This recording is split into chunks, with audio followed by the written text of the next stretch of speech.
Good morning and a warm welcome to our distinguished guests, esteemed colleagues and participants.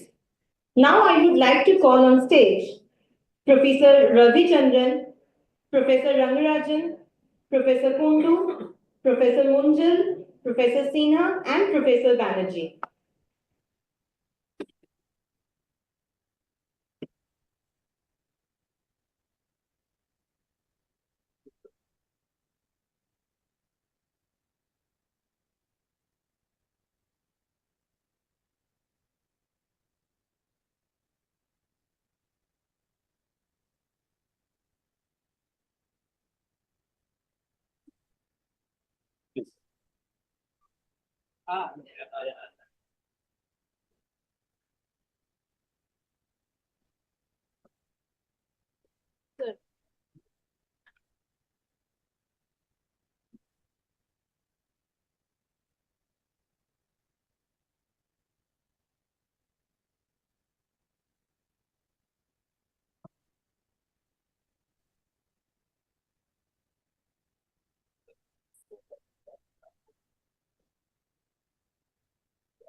We now move on to a very special part of today's program, where we recognize the remarkable contributions of distinguished individuals who have left an indelible mark on academia. It is our great honor and my privilege to invite Professor Rangarajan to announce the recipient of the Lifetime Achievement Award.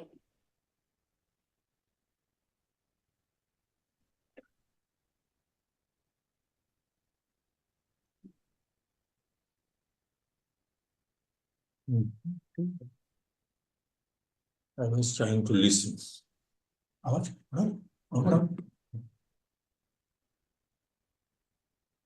Yes, very good morning to all of you.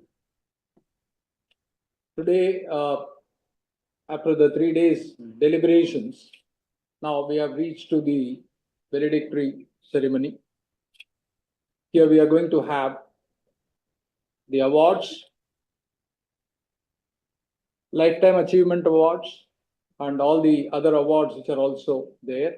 And we have a special plenary valedictory address. Before we start with those proceedings, first, I'm very happy to announce the Lifetime Achievement Award Academics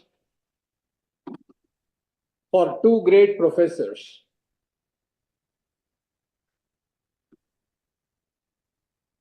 Most of the people who might have, at least in the Indian subcontinent, who might have studied marketing, they cannot forget a name which is Professor B. Bhattacharya and his book on international marketing. It has been almost across the nation. It is one of the book with which people have grown. And today I am very happy to introduce the person, Professor B. Bhattacharya, and we are very honored to give the Lifetime Achievement Award in Academics to Professor B. Bhattacharya. Sir, we are very much honored, sir, for your acceptance of this award. And on behalf of the Indian Academy of Management and on its 10th conference, IIFT KOLKATA is proud to announce this award to Professor B. Bhattacharya. Before we give this award, I would like to say a few words about Professor Bhattacharya. Professor Vishweshwar Bhattacharya, a distinguished economist and academician whose remarkable career spans leadership in government, academia, and international organizations. Professor Bhattacharya served for over 2 decades as the Dean of the Indian Institute of Foreign Trade and later as the Director General of IILM, significantly shaping academic and institutional excellence. As an advisor to the United Nations and consultant to organizations such as UNCTAD and ESCAP, नमस्कार he has profound नमस्कार विमल बोल रहा हूँ नमस्कार ये चल रहा है सर का वो चल रहा है अभी ऑनलाइन इस दिन As an advisor to the United Nations and consultant to organizations such as UNCTAD and ESCAP, he has made profound contributions and corporate globalization strategies. A prolific author, he has penned over 24 books, including the seminal World of International Business 2025, which was published in 2016 itself. His contribution to the public policy through key government committees are equally noteworthy. In his post-retirement phase, Professor Bhattacharya has turned to literature, creating acclaimed works like the bestseller Swami Vivekananda on institution building and management, further cement his legacy as a thought leader and intellectual. His unwavering commitment to scholarship, public policy, and social service makes him truly for this award. The Indian Institute of Foreign Trade, on its platform through the Indian Academy of Management, is proud to announce this award for his lifetime contribution. Thank you, sir. Thank you. The award with a citation and a memento is being presented, and I hope either Professor Sumit Kundu during his visit to Delhi or me will hand it over to your place, sir. Thank you for coming to this, joining us in spite of other commitments. We are very honored, sir. Thank you. Thank you. I am honored. Sir, if you want to share some of your thoughts, sir.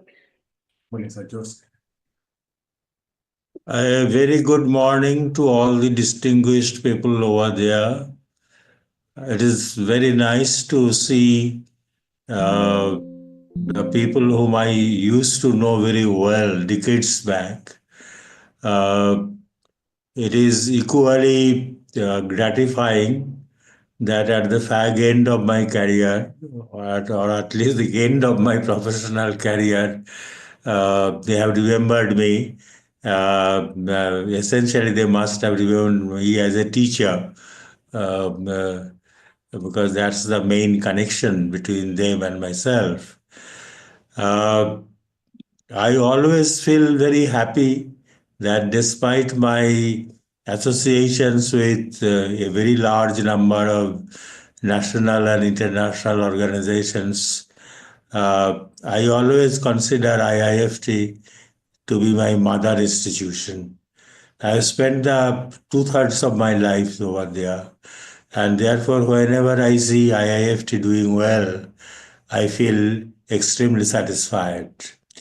This morning when Ranga rang me up about this video conference, I told him that I was extremely impressed by the program that he has designed along with others. I have always wanted IIFT to be at the cutting edge of knowledge, and in this very competitive world of not only business but also of in the space of academics, the competition is furious. So unless we can run, we will be falling behind. So this event that has been going on for the last 3 days, I understand, is a very important step towards the internationalization of management education in India.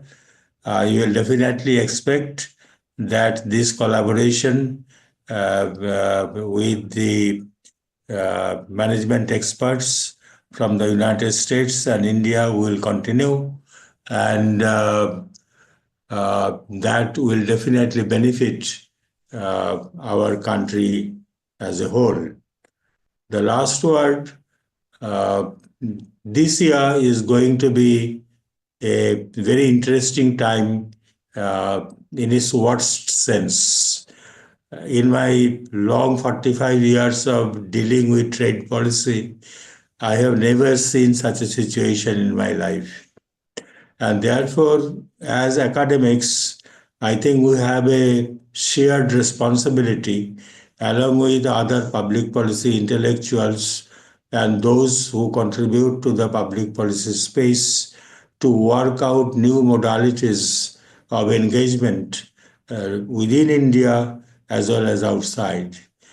The international governance system, especially in the field of trade architecture, is under severe stress under the coming Trump 2.0 regime. And therefore, we need to think of new out-of-box mechanisms as to how to save multilateralism, because I honestly believe that countries like India should try to maintain the gains that we made during the last 40 odd years in the GATT and the WTO. Fighting individually or creating mega trade blocs possibly is not the ideal solution. Now, there can be difference of opinion on that, but I will expect that my friends over there who are engaged in this type of research and activities will come out with major recommendations and insights which will be of great help to the government of India as well as to the global south. With these words, I thank you again, and I remain grateful for the honor that is bestowed on me. Well,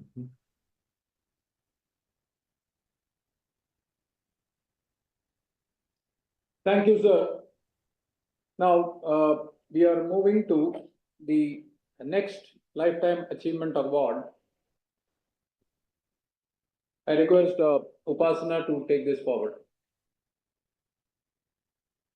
Thank you, Professor Bhattacharya and Professor Rangarajan. Next, I would like to invite Professor Shubhabrata Basu to the stage to announce another recipient of the Lifetime Achievement Award.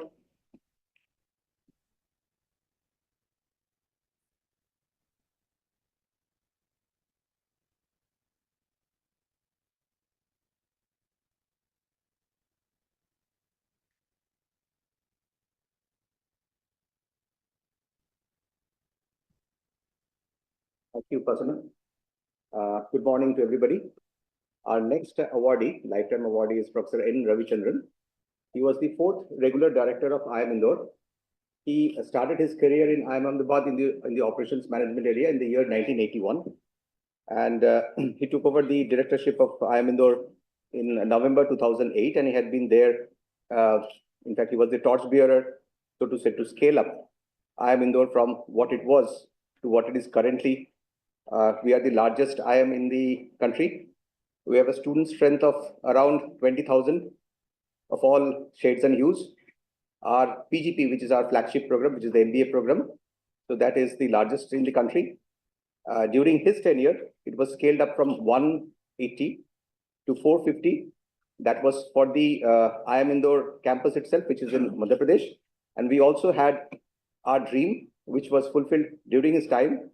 And though it may sound a little bit colonial, but we told ourselves that the sun of IIM Indore should not set, which means we went on a global expansion tour. We created our first campus in Mumbai, and that was our Western journey. Then we moved towards the Gulf, which was in UAE. We had our PGP based out of first in Ras Al Khaimah, followed by Dubai itself. Then we had a collaboration with CATS Business School in 2009. on the back of our program with the EPGP, which is the 1-year full-time executive program. And then we also plan to start our campuses in Central Europe as well as in Sao Paulo in Brazil, and all the way back to Singapore. But for some reason or the other, it could not be completed. But our aspiration still lives, and we are looking forward to make to fulfill the dream which was shown by Professor Ravichandran. So that was his. That was a brief about what he did in terms of his expansion in the during his administrative position as the director of IIM Indore. But let me also read out some of the achievements which was part of his academic curriculum. So it is really too overwhelming for me to speak out about his achievements. I did a count, and the count runs to around 251 journal articles of the best type in operations management, operations research.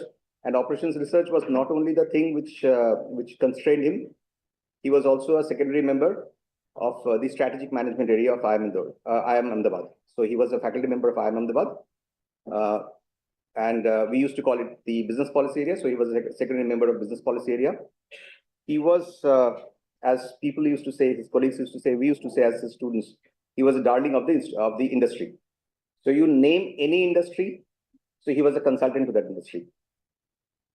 I remember that our engagement with the industries in Indore, centered around Indore, started with him. So we used to get all sorts of engagements, be it consulting engagements, be it training and teaching engagements, because of his significant investments as well as involvement with the industry. To actually summarize, maybe even in a couple of minutes, is a Herculean task. I can't. So I've been given an entire, sheet, so to say, to read out. But to be very honest, I am at odd. I mean, even to read it out from here. So let me also, give some snippets about his life. And this is my own personal experience. Personal experience in the sense that I had been his PhD student. So whether that was adding to his glory or adding to my glory or adding to his embarrassment or increasing my glory, I don't know, but I assume I had not done anything to offend him. So the first time when I met him was in the class of PGP of 2005, section C. And we have been given a case in terms of, because IIM Ahmedabad, like Harvard Business School, they follow the case pedagogy. So he comes to the class. So we understand, I'm digressing a little bit. So in physics, we know this concept called the black hole or the white dwarf. And then it's very difficult to even understand that how can a small, dimensionally small object contain the mass of, say, a million stars. So in terms of physics, it's difficult to understand, but in terms of a human being, a 5 feet 4 inches person actually encompasses that. He comes to the class, adjusts his mic, and then for the next 70 minutes, we had a 70-minute session.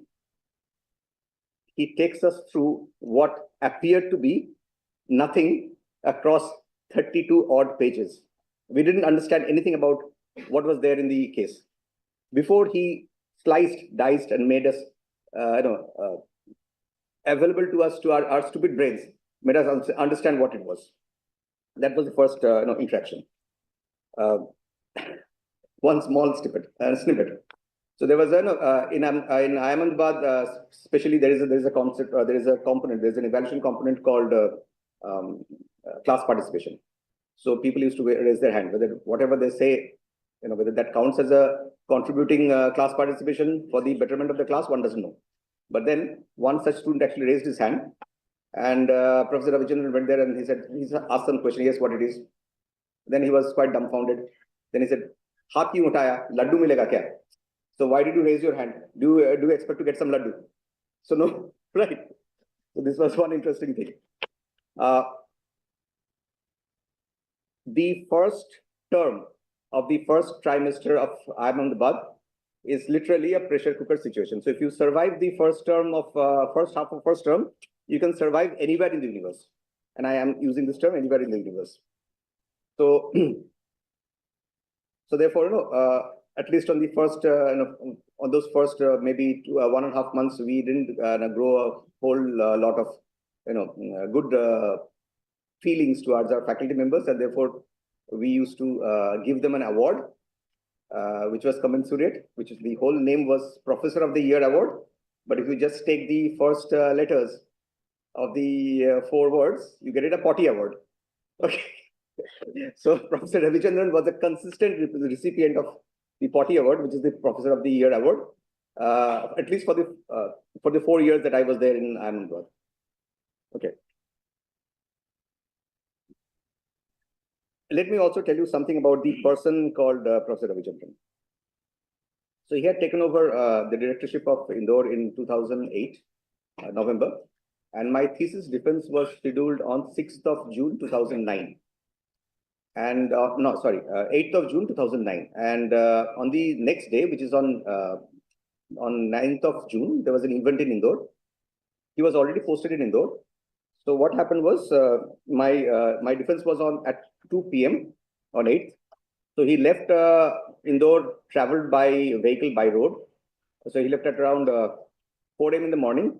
He reached Ahmedabad at around 2 o'clock, 12 noon. My defense was at 2.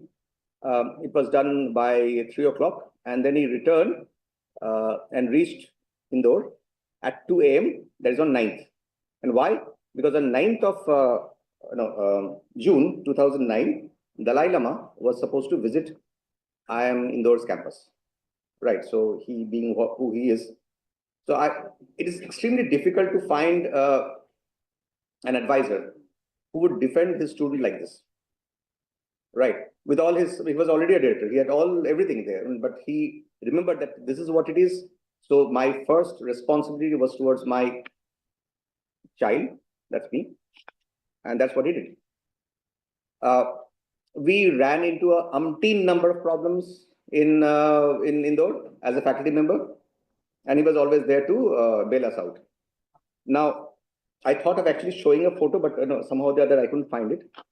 So it was on the first day of the EPGP, which is the executive program of the 1-year full-time executive program of IIM Indore, which was launched on 30th of August 2009. And after the inauguration, Professor Ravichandran was sitting, literally, he was sitting on the, so there was a little bit of a stool on the road, and he was sitting there along with the then, the Dean administration. So they were actually discussing how to improve the infrastructure of the campus, especially that we have started the EPGP and all those stuffs.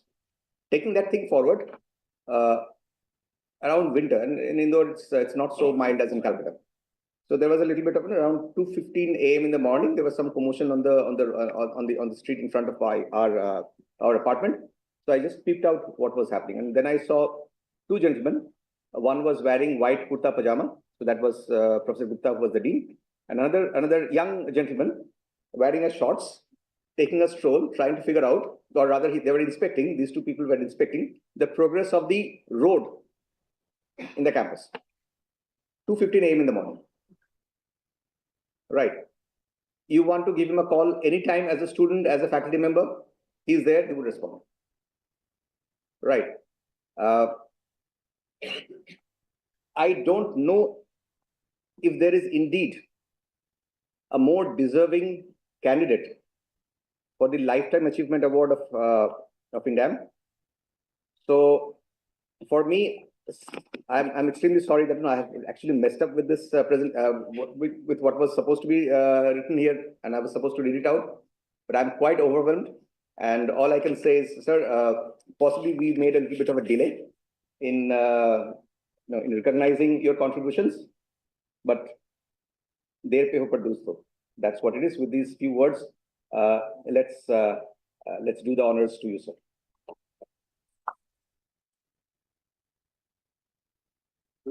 Yeah.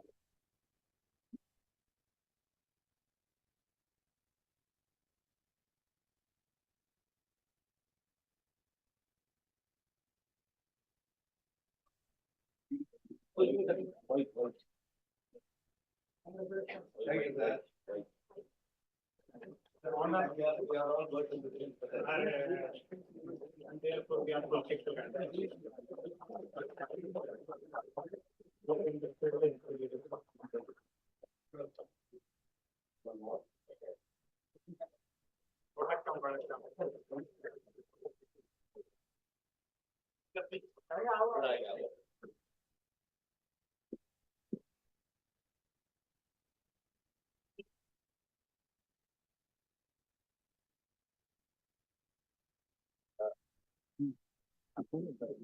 For how long?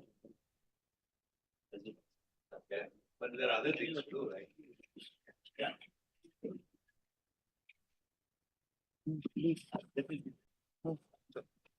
Please leave that.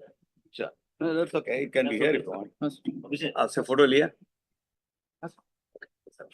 Sure. Yeah, I think this will make it easier. Okay, everybody can see me because I'm too small. Okay. It started good afternoon, so we can say still good morning. I am sort of delighted and humbled. This is not, I'm not using it as ceremoniously humbled. I truly feel that I'm humbled to receive this Lifetime Achievement Award. Obviously, the person behind this has been Basu. He has persuaded the people who matter to make sure that this happens. Maybe I would say that this is his own way of saying gratitude to that institution called IIM Indore. And if at all there is something worthwhile that I have been a part of, apart from my teaching career, it is that IIM Indore as an institution.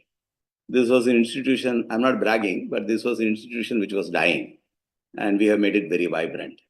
And that has been possible only with the support of people like Basu, and there are many others who had helped, including those people in the government, local government, central government, alumni, faculty colleagues, faculty friends, and a whole number of people. I just happen to be a Nimitta Matra, as they call. For those who are not from India, Nimitta Matra means you are only a catalyst. And something brews, and you just add a little bit more flavor to that. So I was a Nimitta Matra director, and I think everybody was rallying behind, and we went through a very interesting phase.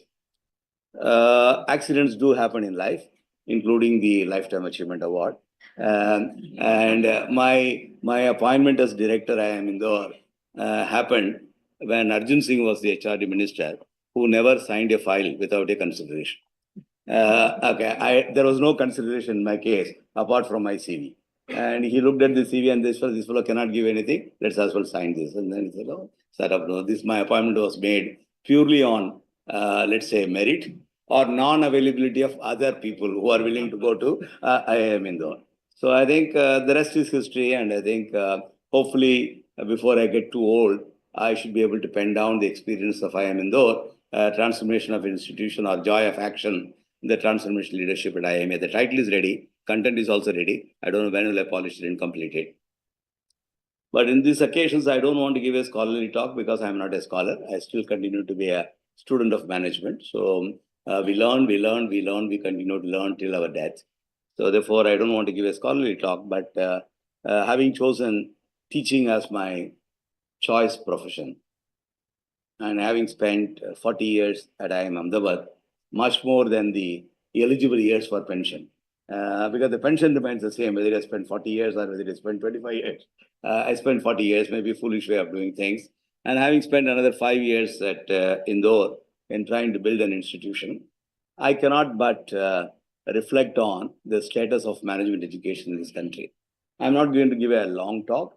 First of all, organizations like Academy of Management, by their collaborative institutions like Indian Academy of Management, are doing a great service in trying to put scholars together, and also celebrating the success of some people among our community. So I think they provide an interesting platform for us to reflect, think about which direction we should go and which direction we are going. I will be very brief in this remark, maybe about 5 minutes. And we all know that management is a derived discipline. It is not a fundamental discipline like physics. Basu can only talk about black holes and white walls. I neither understand black holes nor white walls, but he's a very erudite scholar in his own way. And not because of me, in spite of me. We all know that in some sense, management is a derived discipline, if you want to put it very professionally. But if you want to put it a little bit a little bit lighter vein, it has no brother, it has no mother and no father. Certainly it has no father. And therefore, it's a very interesting discipline, which combines, for example, what is marketing? Where does it come from? It comes from nowhere. So long as you can make the king to click, I mean, you can talk about a holder of 4 Ps, 5 Ps, 7 Ps, all that. But marketing is not a discipline on its own. And where does organizational behavior come from? Where does decision making come from? Where does policy come from? Where does strategy come from? If you ask these questions, management does not relate back to one fundamental discipline. It is actually an amalgamation of several fundamental disciplines. That's why a management school should always be housed in the context of a university. Because if organizational behavior is taught by a person like Ramadhar Singh, who understands psychology far better than anybody else, he makes a huge impact in the class. If you're talking about consumer behavior, if you add a tinge of sociology and psychology to that, you are becoming a great marketing professor and your insights are very different. If you're talking about strategy and if you can bring in a tinge of economics, if you can bring in a tinge of accounting and public finance, you talk about your flavor is very different. So the larger point is management as a discipline is a derived discipline. It is a fine mix or cocktail of fundamental disciplines. But the end objective of management is to help the practice, to help the community, to help the society to become better. That is the end objective. The fundamental crisis that we are going through today is each one of the management institutions in the country are trying to become a fundamental department in data sciences, fundamental department in computer science, fundamental department in economics, fundamental departments not in psychology, but in OB. So we end up doing a whole range of research which are exotic, publishable in the top-end journals, and possibly read by 20 people in the world. But nothing wrong with that. I think that machinery should go on, but that has to be translated to practice. The more and more I see the play of the international ranking, the national ranking, the positioning that we want to have, triple crown that we want to wear, all that is taking away. That I think is the problem. All that is taking away from practice. And if you do more of this, we will possibly become a large university with a shallow orientation where the feeder money will come from our MBA program. The MBA program will continue to be our cash cow, and we'll use this cash cow to do things which are absolutely irrelevant to the society. Now, this is a danger that we are likely to get into. Now, if you sit in if you sit in the Federal Institute of Technology in Lausanne, and if you do very exotic mathematics, that is what is expected out of you. That is what is expected of us. If you sit in a management school in India and you try and do exotic research with no connectivity to the practice, there is a serious danger. We need to figure out this. We need to figure out how relevant we can be to the community in which we are operating, to the country in which we are living, to the world in which we exist. Now, if you start answering this question, there will be a fundamental correction that will happen in management education, and that will bring glory to all. Once again, thank you for considering for this honor. I truly feel humbled. Thank you very much.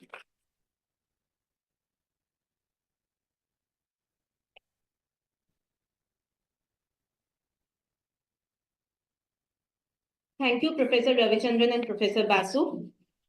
You must say that was an exciting talk. Yeah. Is it accelerating ideas?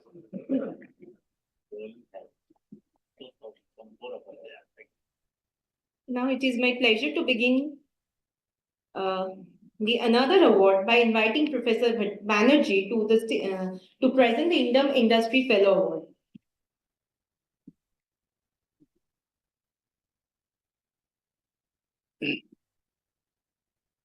Okay, so good afternoon to all of you. So INDAM this year presenting another prestigious award to recognize contribution of industry practitioners. So we are happy to announce that this year INDAM Industry Fellow Awards, we are capable to recognize contribution of Mr. Chandrasekhar Ghosh, the CEO, chairman of Bandhan Group, Bandhan Bank. Yesterday we heard him in industry panel. So before we felicited him with that honor, let me read out a little bit about his background.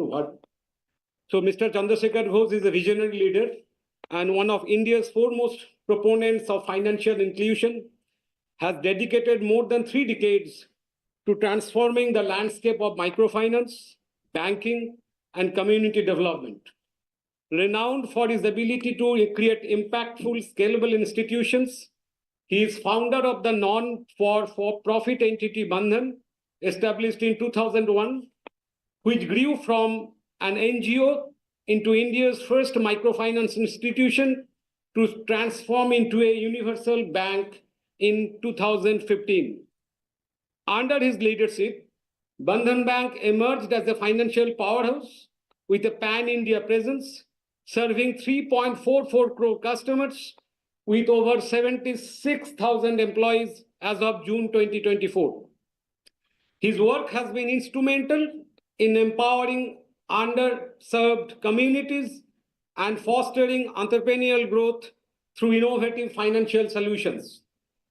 Post his retirement as MD and CEO of Bandhan Bank in July 2024, Mr. Ghosh assumed the role of chairman of Bandhan Group, a core investment company dedicated to creating sustainable and meaningful impact.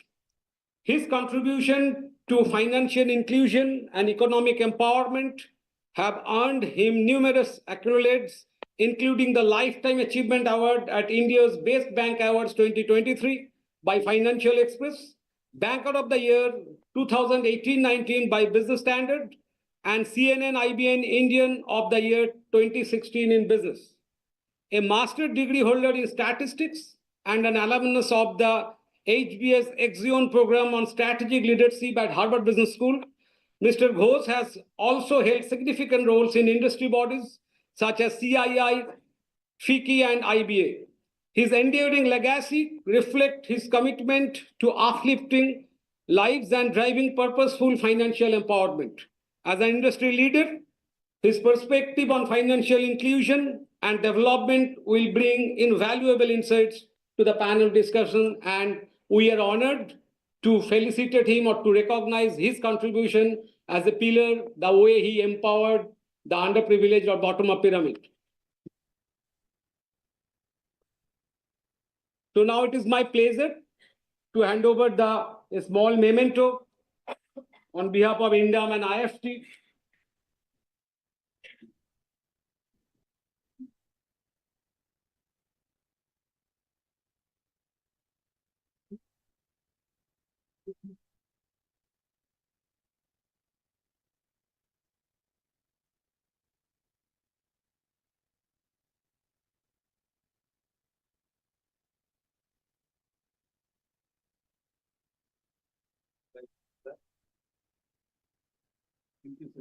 Thank you so much. So I would like to request Mr. Ghosh to share his thoughts with the audience.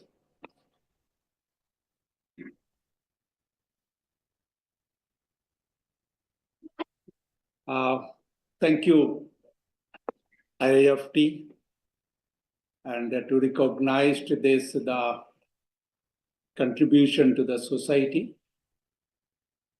And I received it on behalf of 35 million of my customers and nearly 1 lakh the employees in this group. And I started as a small, how we can be like to change the life.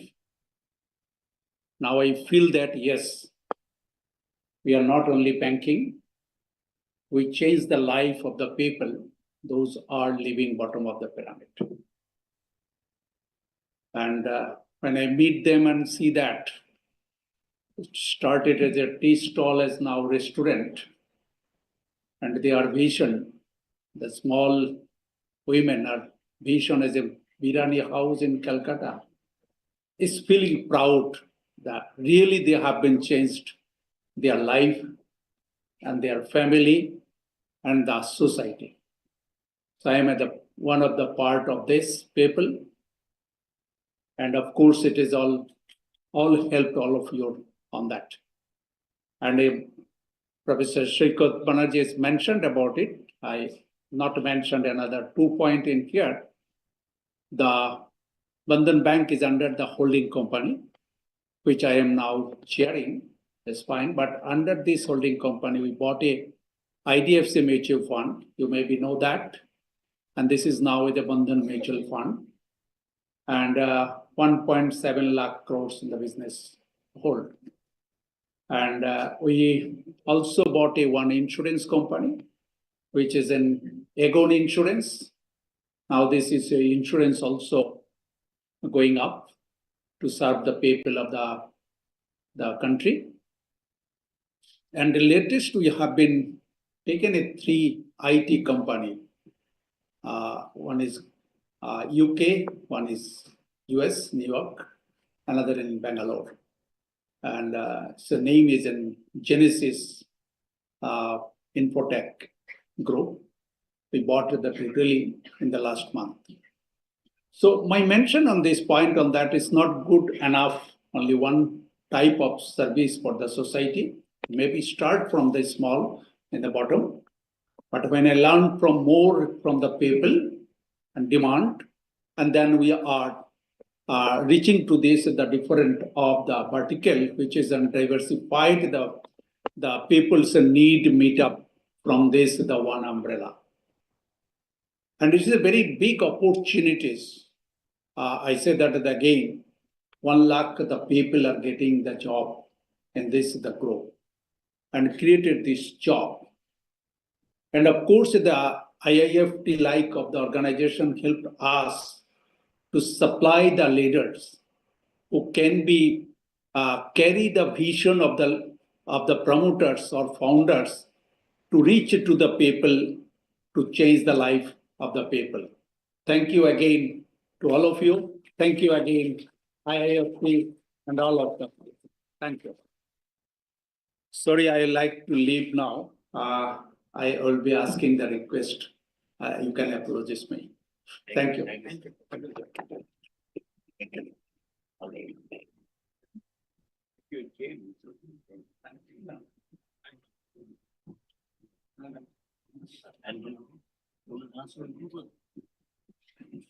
Thank you, Sri Ghosh and Professor Banerjee. With these recognitions, we celebrate not only the excellence of these individuals, but also their enduring legacy in their respective fields. As we conclude this segment, I would like to remind everyone the plenary session is going to begin now.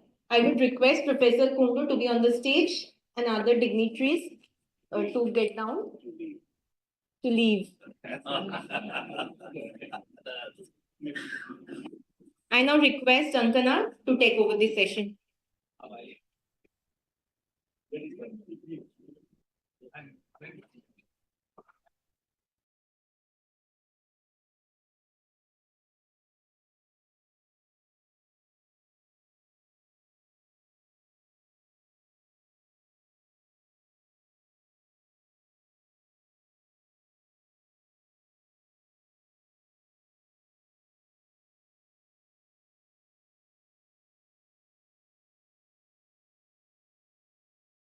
Foreign Trade Kolkata campus and INDAM organizing committee, I again extend a very warm welcome to all of you to this informative plenary session. Without further delay, let's begin the session. Before we begin, I would like to welcome Professor Andrew Delars on the podium. Sir, please. Sir, please welcome you on the podium, sir.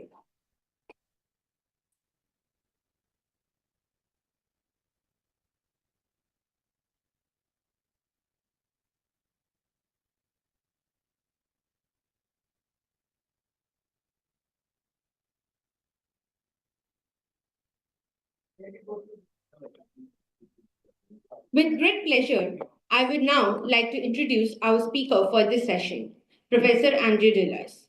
Professor Andrew Delars is a professor and also the head in the Department of Strategy and Policy and incoming Vice Dean MSc programs at NUS Business School. His research looks at strategy, governance, and global competition in emerging economies, with a particular focus on international business issues for companies operating in East and Southeast Asia. Professor Delars has authored more than 100 journal articles, case studies, and book chapters, as well as 6 books. He has been an editor for several leading journals. From 2011 to 2013, he served as the president of the Asia Academy of Management. He became a fellow of the Academy of International Business in 2013. He completed his PhD in 1998 at the Richard Ivey School of Business, Western University of Ontario.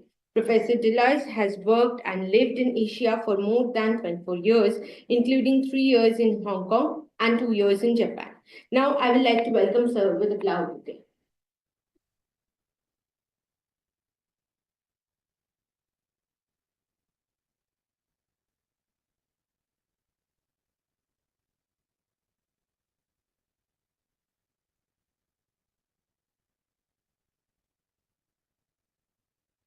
Now, it is the time to introduce the moderator for this session, Professor Shumit K. Kundu.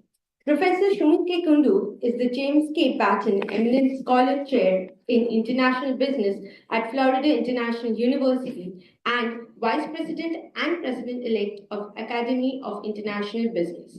With extensive teaching experience across institutions worldwide, he has earned numerous teaching awards for his excellence in graduate and executive education. Professor Kundu has served in leadership roles such as Academic Director of the Masters of International Business Program and Associate Editor for premier journals like Journal of Business Research and Journal of International Management. His research, published in top journals such as Journal of International Business Studies and Management International Review, focuses on global strategy and international business. He has chaired numerous dissertation committees, presented at major academic conferences, and consulted for leading multinational corporations like Novartis and Wipro Limited. Professor Kundu also brings corporate excellence in cash flow management, marketing, and consulting to his academic endeavors. Now, I would like to welcome Sir with applause again.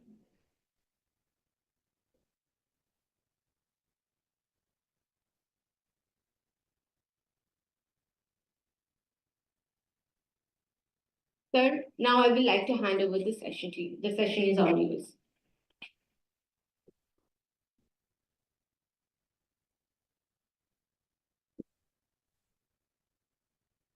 So very good afternoon to all of you. This afternoon, I have the distinct pleasure and honor to introduce my good friend and esteemed colleague and a world-renowned scholar, Professor Andrew Deleuze from National University of Singapore. As you've heard in the presentation that Andrew has published in all the leading journals. He is AIB Fellow, and he was a former editor for the Journal of Management Studies. This afternoon, he's going to give a presentation named Contemporary Challenges to Publishing in Management Journals. Without further ado, Andrew, Stewart. Thank you. Thank you. Thanks.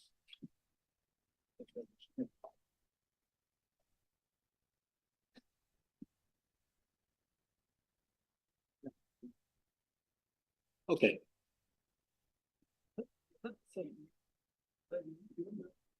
No, I prefer to stand on it. I prefer. My substitute for heels. Okay. Thank you, Sumit, and thank you to the organizers of the conference, and thank you for this opportunity to be able to speak here. I really appreciate the flexibility. Sumit asked me, more than half a year ago, if I would be able to attend, and I said yes. And then some complications came up and my schedule, my commitments at NUS, but then Sumit was kind enough to work flexibly with me. So I really appreciate that. Thank you. Thank you very much for that consideration. I appreciate the opportunity to be here. This is actually my second trip to KOLKATA. The last time I was here was probably about 8 years ago or 7 years ago when I visited IIM Calcutta. I remember little from that visit in terms of like geography around me, but anyway, it's just nice to be here again today. So what I'd like to speak to is about some ideas, I think, of how our field should be progressing. And the easiest thing for anybody to do in any profession is just to go with the status quo, to continue to progress with what's the accepted standards, and to leverage your experience and your skills to build on those standards and establish your career through those pathways. But a more difficult thing to do is think about what needs to be changed. And certainly living in an environment in this part of the world, meaning Asia in general, South Asia in specific, or all across this region, there's many opportunities for change, but there's many challenges related to it. I think for our profession as well, we have to look at opportunities to change. When we have opportunities to change and we consider what those opportunities are, then we create opportunities for growth. So for example, Sumit mentioned to me that INDAM is going to start a journal. But what policies will facilitate the development of that journal? What policies will inspire people to be able to publish in journals? I know many people here, and I'm looking at some of my colleagues in the front row, have been engaged heavily in publishing. And even after 1, 2, 3 decades of being in the field, we still have a lack of clarity about what constitutes a good paper. This to me is not a good thing because it tends to mute incentives to engage in research. It tends to distort people's behavior towards what I would call a dartboard or a large sample approach to research where you, not large sample, but large numbers approach to research where you maximize on the probabilities of any of the total process instead of maximizing the probability of one paper. It mutes incentives to make heavy investments in one project. I completely respect my colleagues who invest a huge amount of time on 1 or 2 projects, fully knowing that that project might never see the light of day in terms of a journal publication. Because they're the ones who are completely dedicated to their craft and are more concerned about the process than the outcome. But at the end of the day, we have to have those outcomes. We have to have those outcomes to legitimize ourselves as scholars and to legitimize our institutions. And for institutions that are seeking funding and have external bodies who need to see how we're doing with respect to our KPIs, such as publishing, we have to demonstrate those. For those of us who are in dean's positions or other administrative positions, we have to show some kind of numbers. But we self-sabotage by making the research process unnecessarily difficult. Well, research is uncertainty. Now, uncertainty emboldens research, but it also imperils research. What kind of uncertainties do we have? We have uncertainties about contributions. And repeatedly, we hear the rejection, we don't have a good enough contribution. I reject that rejection. I reject that rejection because there's too many smart people in this field who are educated too well to not know what is a good contribution. But that's when we see a statement that there is no contribution, it doesn't come from the ill will of editors. It doesn't come from the bad behavior of reviewers. It comes from simply some perverse incentives and perverse ways of going through this review process where we're challenged to say we must have something new. That connects to uncertainties about theory development. I think there was some accurate comments made earlier that yes, we're a derivative field. So theory development should not always be at our primacy. Moreover, we're a field that pays attention to relevance. And I think, Sumit, you had talked about rigor and relevance earlier in this conference. And yes, we need that relevance. So we need a balance between theory development. Uncertainties about what's going to be the influence of the research. I think we all don't know what paper will be really, really powerful in terms of its impact. If we look at Strategic Management Journal, it has a bimodal distribution between papers which don't have any impact and those which have very, very substantial impact. And ultimately, we have uncertainties about publishability, and that's what I want to address. There's 2 parallel things that need to be done to reduce uncertainties about publishability, heighten incentives for scholars to stay engaged with research, and create greater opportunities for success. One of them is in the publishing research ecosystem, meaning the editors, the reviewers, our schools, and our methods of accrediting papers. That one I won't speak to too much, but it does have to occur in parallel with what I'm going to propose, which is how we go about our research process to reduce those uncertainties. So one is in the evaluative process, the other is in the generative process. So I'm going to talk about the generative process. So the generative process really is reflective in what's happening in today. And today times are changing. We're seeing different standards emerge to what constitutes research, and where we have different ideas about what constitutes good data and empirics. So I'm not going to go into a huge amount of detail in this area, but I will pick up on areas of it. But these relate to the ideas that having a P of less than 0.5 is no longer the God-given attribute that allows a paper to be published, for example. There's more cognizance of the frailties of data. There's more cognizance of the transparencies that are required for the publication process. And when new journals come up, such as what will be called within the INDAM journal, they'll be picking up on these practices as well, and we better be attuned to them. So some of these will seed into some of the ideas that I present here. So what am I going to present? I'm going to present six areas. Number one is a theory of the deductive methodology. Just be one quick slide that then leads to the other points. Then I'm going to identify how measurement has been a weakness. And the fundamental reason I see measurement as a weakness is because of those muted incentives for people to engage in improved measurement, because it takes a lot of work. But that work isn't always rewarded with publication. So the general logic is I can be weak in my measurement because then I can maximize the number of papers I can have, and I can also play those probabilities to my advantage in terms of developing publishable pieces.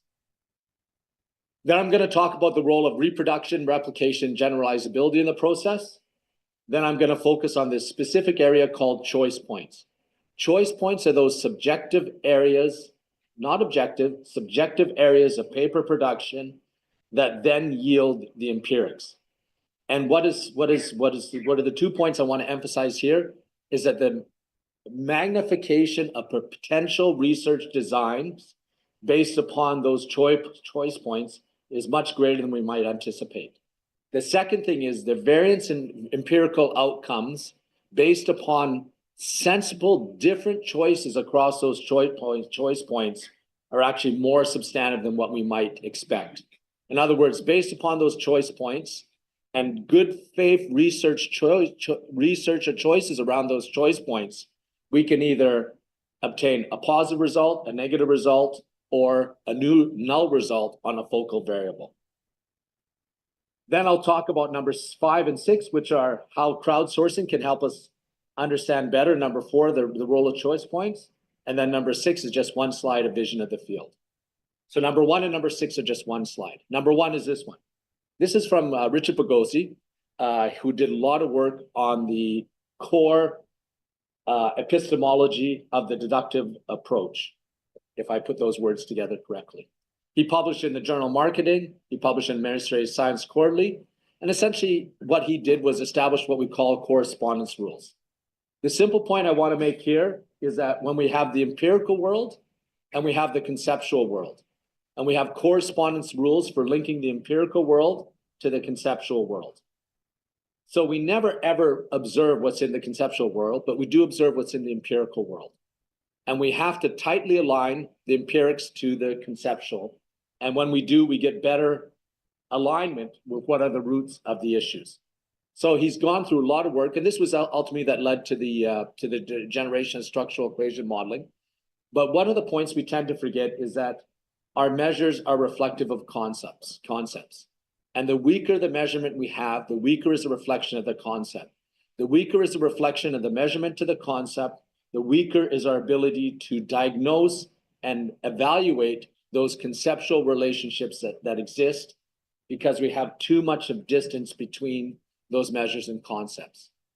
Moreover, we can have multiple measures for a concept. Sometimes within structural equation modeling, we'll use those multiple measures to coalesce to one concept, but most often we use a single measure for a single concept, and we can often use multiple single measures for a concept.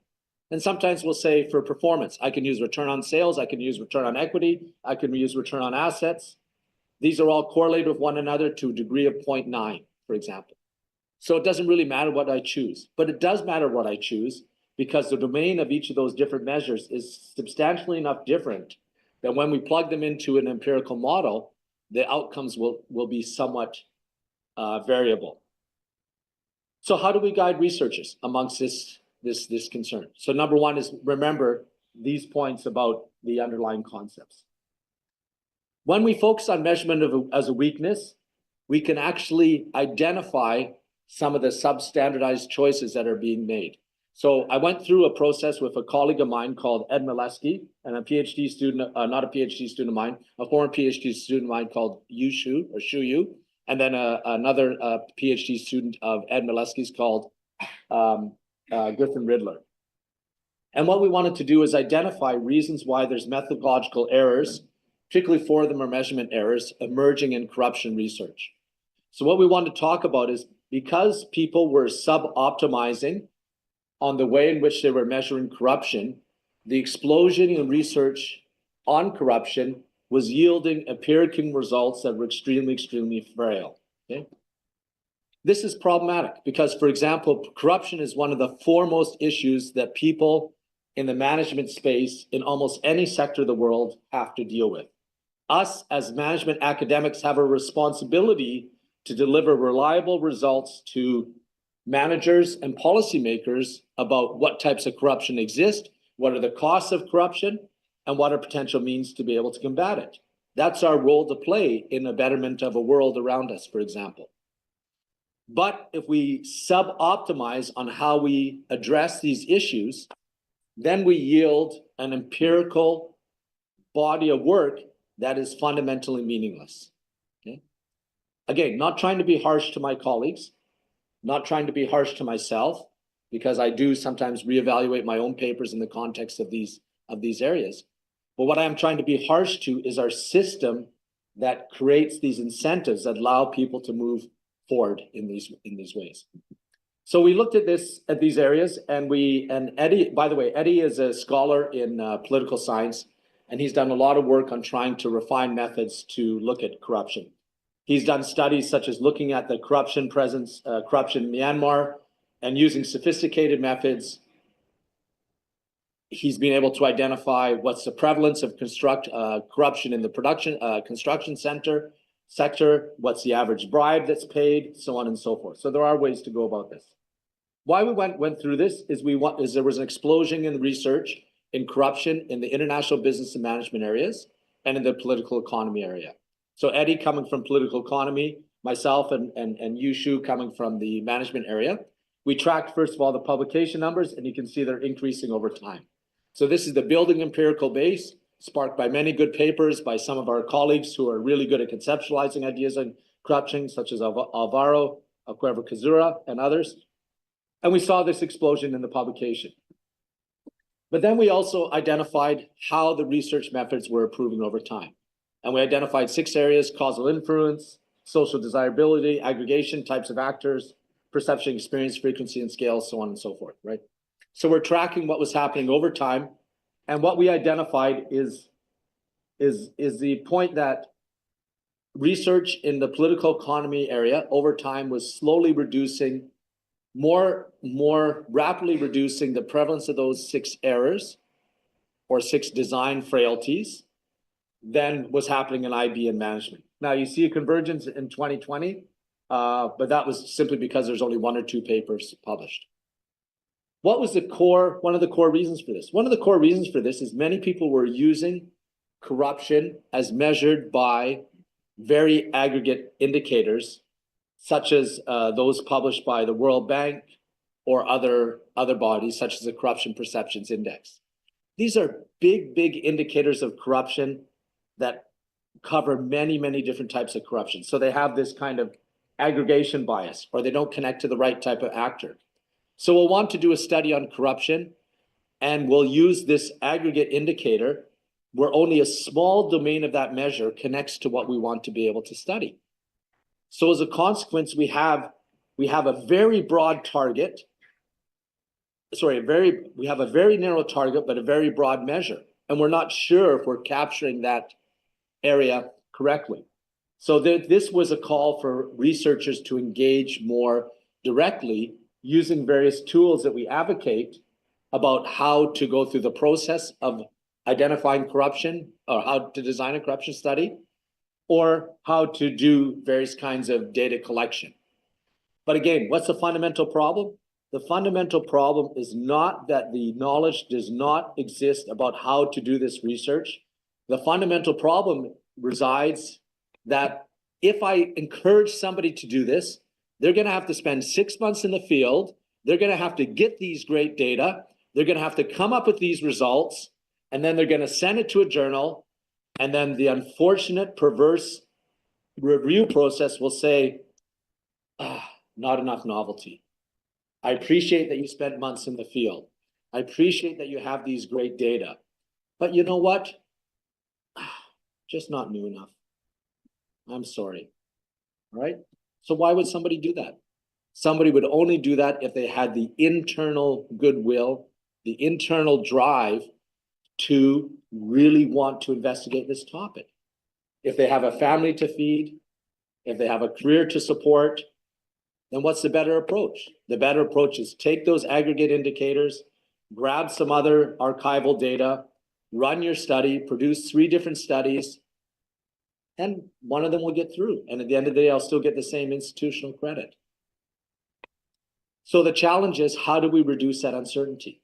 How do we empower our journal editors to be able to make decisions that say, hey, maybe the theoretical novelty is not that great, but understanding how corruption differentiates between Kolkata and Mumbai and Delhi is important. Understanding how these actors behave, understanding these other issues is important. Why we focus on corruption is because it's a notoriously difficult item to measure, simply because of its illegitimate nature. Are these real? So what we did is we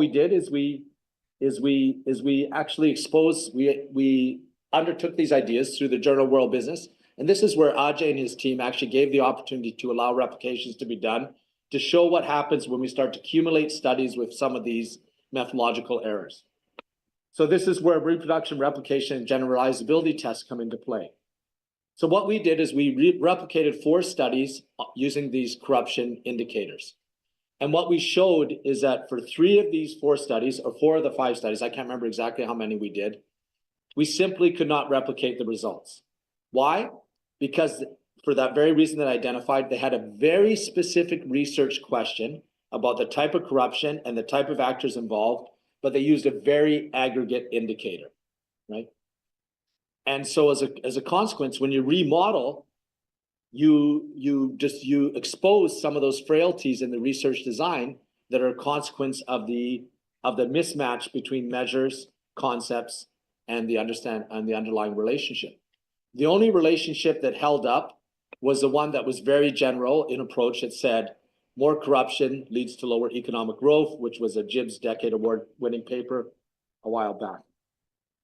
The second thing that we identified is that in this process, every reproduction attempt yielded multiple points of uncertainty, even with good reporting and methods. So if in this paper, we're very transparent to say, where did we face challenges in trying to reproduce research, right? So again, we're thinking of ourselves as a field, and we should be able to accumulate results over time, and we should be able to provide enough information in our studies so that other people are able to follow what we did and build upon what we did, right? The accumulation of knowledge. But we found for each of those different studies, there was just a lot of challenges with reporting and methods. Now, again, this is not the ill intention of authors. It's simply the way the publication system used to be, but is less so now, where if there's limitations on space and publishability, we truncate the methods, but we expand our ideas. Fortunately, these days with online supplements, we were able to provide much greater information and transparency, so it's less of a concern, but it did create these issues. Okay. So when we're thinking about replication, and thankfully, again, journals are becoming more accepting of replication and reproductions, we want to ask the question, are we doing science? And this is a question I actually put to Ari Lewin in our AIB conference about 10 or 15 years ago. And I said, do we do science or do we do art? Although I put it in a different way. And the answer was, we do science, but we do it in an art way. But the reality is, if we're doing science, then science has certain principles. So earlier we heard about the physics, the black hole, and so on. What does science mean? Science to me means simply we have very obvious interpretations. We have abundant clarity about what we're testing, and we have great isolation of effects. Okay. So when we're doing science, it means doing ways in which we have obvious interpretations, not potential for multiple interpretations. And I'll illustrate this in a couple minutes. So this is one of the points for doing replications.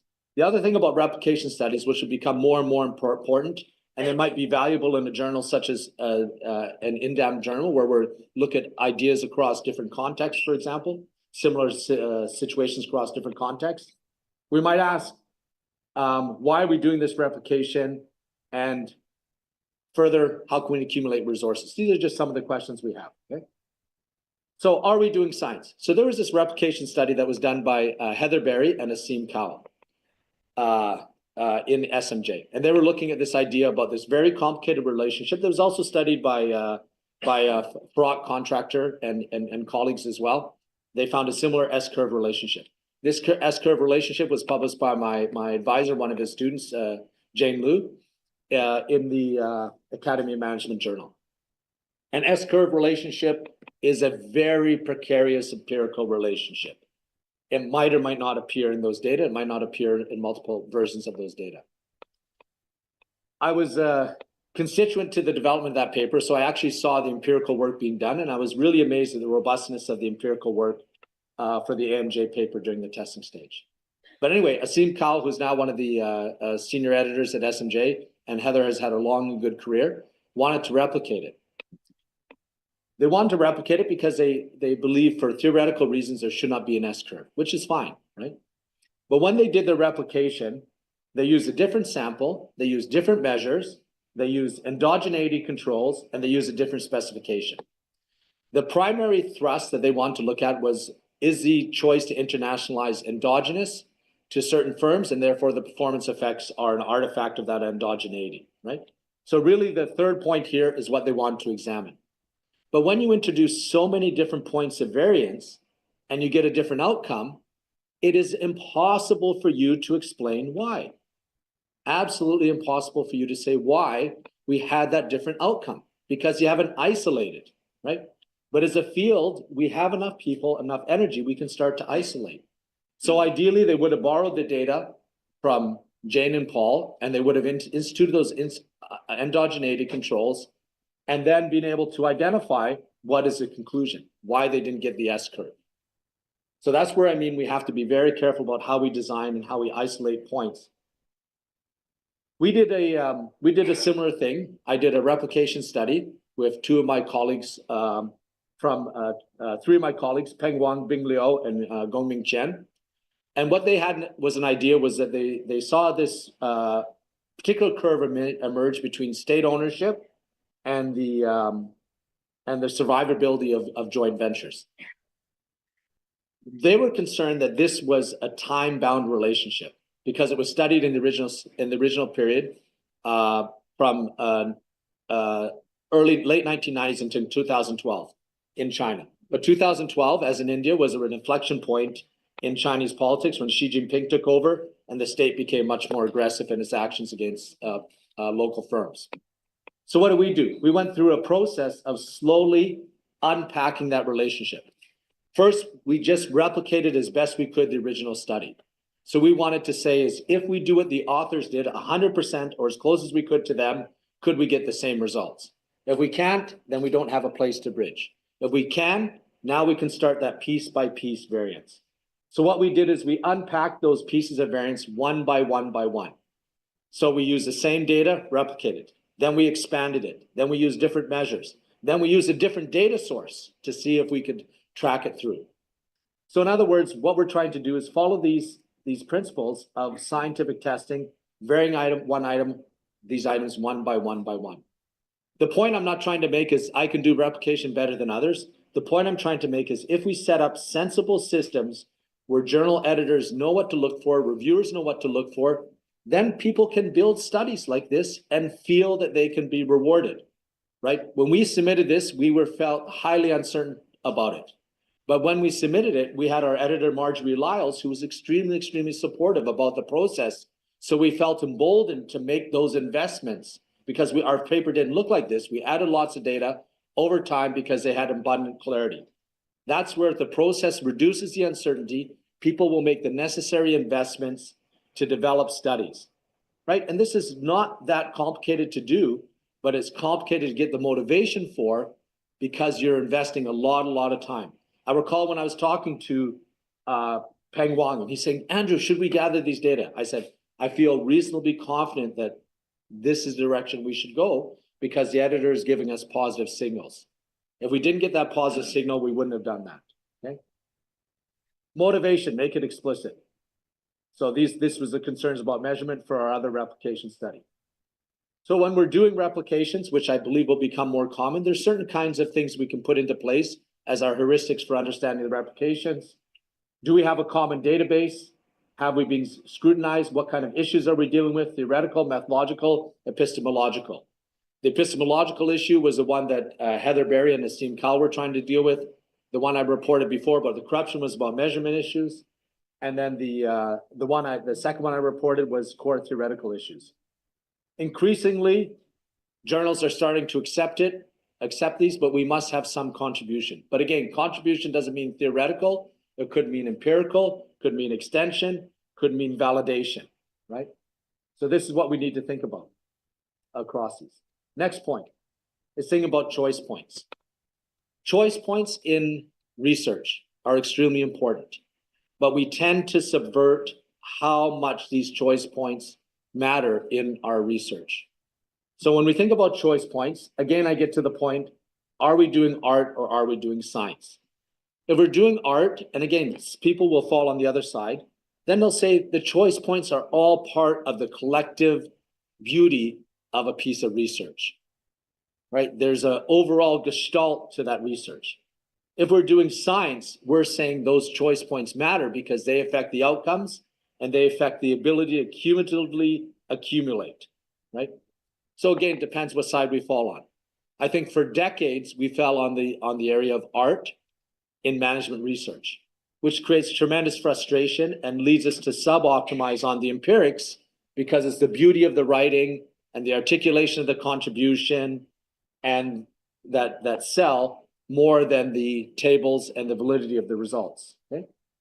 If we're doing science, again, we build upon prior knowledge, we have consistent measurement, we have well-defined empirics, and no one study will be definitive, but collectively we will have a definitive area of research.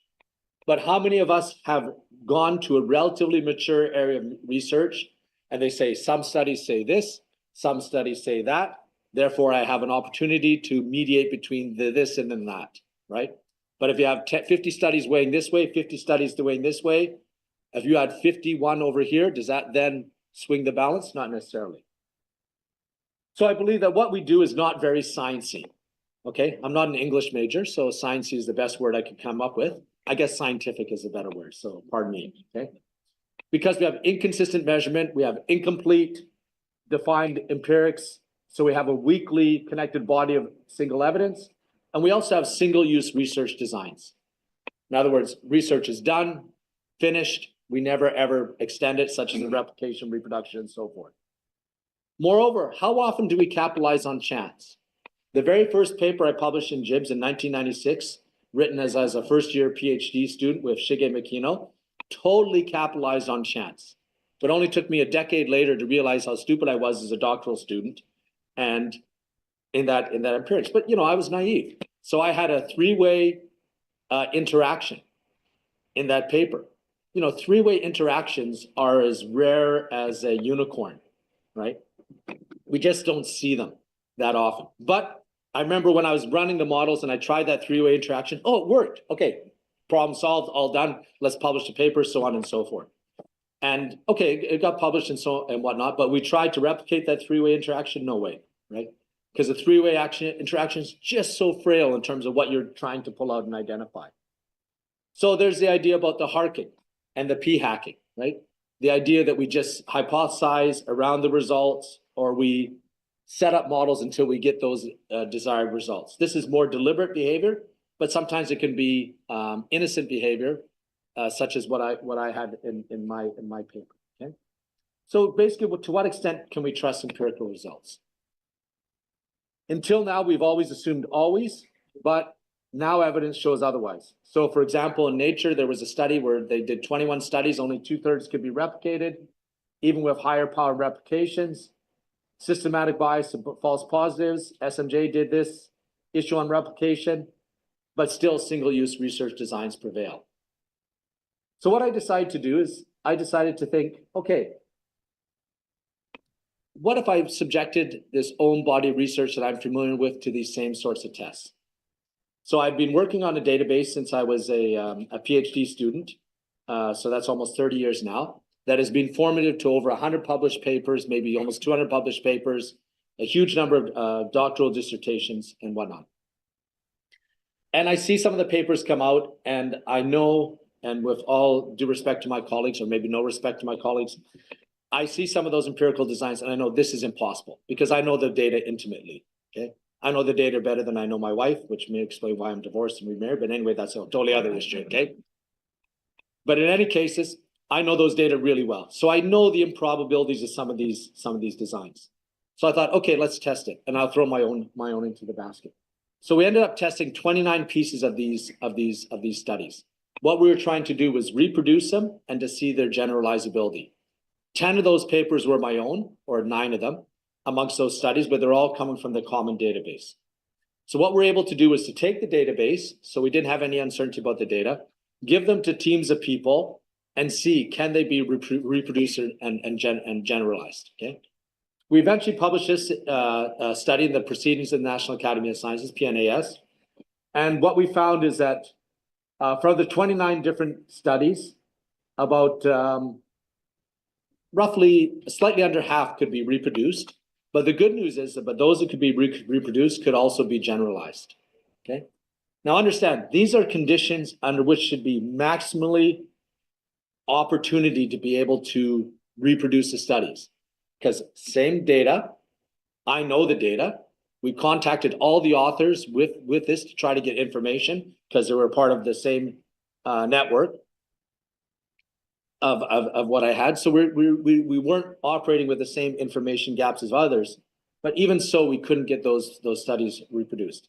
In some cases, we couldn't even get the same sample size as, even close to the same sample size as the original, which means there was data parsing that was occurring that nobody was reporting about how they accumulated their studies. So these are about the research reliability criteria that we ended up publishing, summarizes a huge amount of information and a huge amount of work that was done. And this is another way that kind of shows where we were finding whether or not the reproductions matched or not.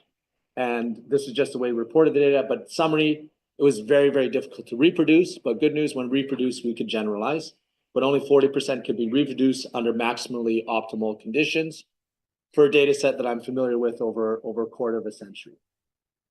So getting to the roots, what are some of the challenges? The challenges of research discretion.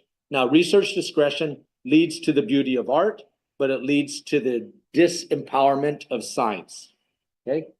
Part of the research discretion is around choice points, which leads to research variability. So how much do choice points matter? So that's where we're trying to centralize, okay? So over here, we could think about 5 research design questions. What's the best measure for financial performance of the firm? What's the best measure for the technological intangible assets? Another one, how do we measure experience? 3 options. How do we measure equity holdings? Question 4. What do we do for missing values? Question 5, 3 options, okay? Let's say for question 1, there's 5 choices. Question 2, there's 5 choices. Question 3 has 3. Question 4 has 5 choices. Question 5 has 5 choices. When we look at all the different potential outcomes, that's 1,125 research design options. Now you might say, oh, our community will probably disengage with any number of those options. So really you're overestimating, Andrew, the number of choices. The reality is I'm exactly estimating those number of choices. And I'm going to show you a paper where we put out same data, same research questions to crowdsource across every individual's, and in no one instance across more than 200 research design choices did we find anybody who duplicated the same sets of choices. And that was even truncating the choice set to a already defined set of data. So data collection, sampling wasn't even there. Then you might say, okay, but these are all pretty similar. Experience by cumulative count versus log of account, you're going to get the same. 10 years, no, you're not. That could be fundamentally different. Missing value replacements could make huge, huge differences. So these choice points matter. So what we want to identify is what choice points matter is where we want to go with this. And then how can we feed it into our research process so that editors and reviewers and our research system can be better able to handle it and make our research more sciencey. So how many choice points are there in a typical quantitative study? Many more than these.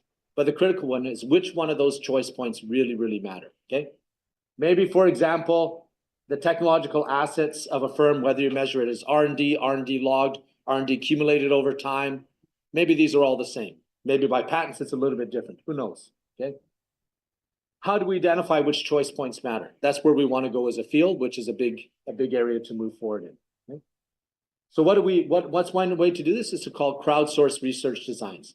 So basically what the crowdsource, this is emerging in the psychological sciences, and this is why we say we have to be attuned to it in the broader management sciences, is it comes from the idea that these single-use research designs are not so valid anymore. So we've had a history in psychological sciences where somebody studied a group of undergraduate students at, not Illinois, anyway, some university in Midwestern US, and that became the de facto expected behavior for all undergraduates across the world. Now the idea is when a researcher is generating an experiment, they'll actually go to a crowdsourced community and ask 20 other research teams to try and run the same experiment at the same time. So it kind of generates a generalizability test immediately. Rarely is crowdsourcing being done on archival-based research, so we're one of the first people to try to implement this. So during COVID, when I was a bit bored, I thought about these ideas a bit more, and I said, hey, maybe there's a lot of other people sitting at home not doing too much. Why don't I help them solve their boredom and ask them to participate in a research project? So we put together a research project where we wanted to crowdsource. I'll talk about that in a minute. Crowdsource a research design. Where the impetus came from my co-author called Eric Ullman, who's at INSEAD, who works in the organizational behavior area. So he's really at the cutting edge of many of these crowdsourcing ideas. So he did this test that was published on the now defunct 538 website. And what he wanted to do is he gave 29 research teams, were given data on soccer or football out here. And they just asked the question, are red cards related to the skin tone of the player? And he gave them all the same data. And he found that even within this relatively simple research design, he found a wide variance in predicted effect sizes and some variance in directionality, okay? So I approached him with this idea about I wanted to do a crowdsource using those same data that I had. So what we did is we put common data, the data for the study online available in Stata, SPSS, and Excel format. And then we actually put 4 research questions to a crowd, and then we recruited a crowd of scholars to come do this research. So we create a website, we send it through our community, and we got about 150, 160 expressions of interest to do these data, to do this analysis. We structured this analysis, so we asked people, first of all, to complete a pre-survey to identify who they are, so on and so forth, various demographics about the researchers. Then we asked them about their belief structures around the research questions, because we wanted to see if belief about an expected effect actually drove results, which it didn't. We gave them a post survey to ask them what is their belief structure after the results, and we saw they did belief updating. In other words, once they ran the results, and then we asked them what the expected relationship was. Some of them changed their beliefs, which is good because then people update their beliefs, but didn't look like beliefs prejudice the results. So this was basically what we did. Again, the pre-survey, demographics, belief structures, and 4 research questions. Then we gave them the data and the research questions. And then afterward, they had to report the results, archive the code, so on and so forth. Right? So we had over 100 people respond to the data, but there was only about 57 of the analysts had usable responses, because what we had to do was validate all of the responses by looking at the code they used and just making sure there were no errors in their reported results, okay? What do we find out from this? These were the research questions we looked at. What is the relationship between entry mode and foreign subsidiary performance? What is the relationship between intangible assets and ownership and whatnot? Question number 2 is core to transaction cost theory and core to a proprietary assets-based explanation of international expansion. So it's theoretically the most robust. 1, 3, and 4 are a bit more theoretically ill-defined.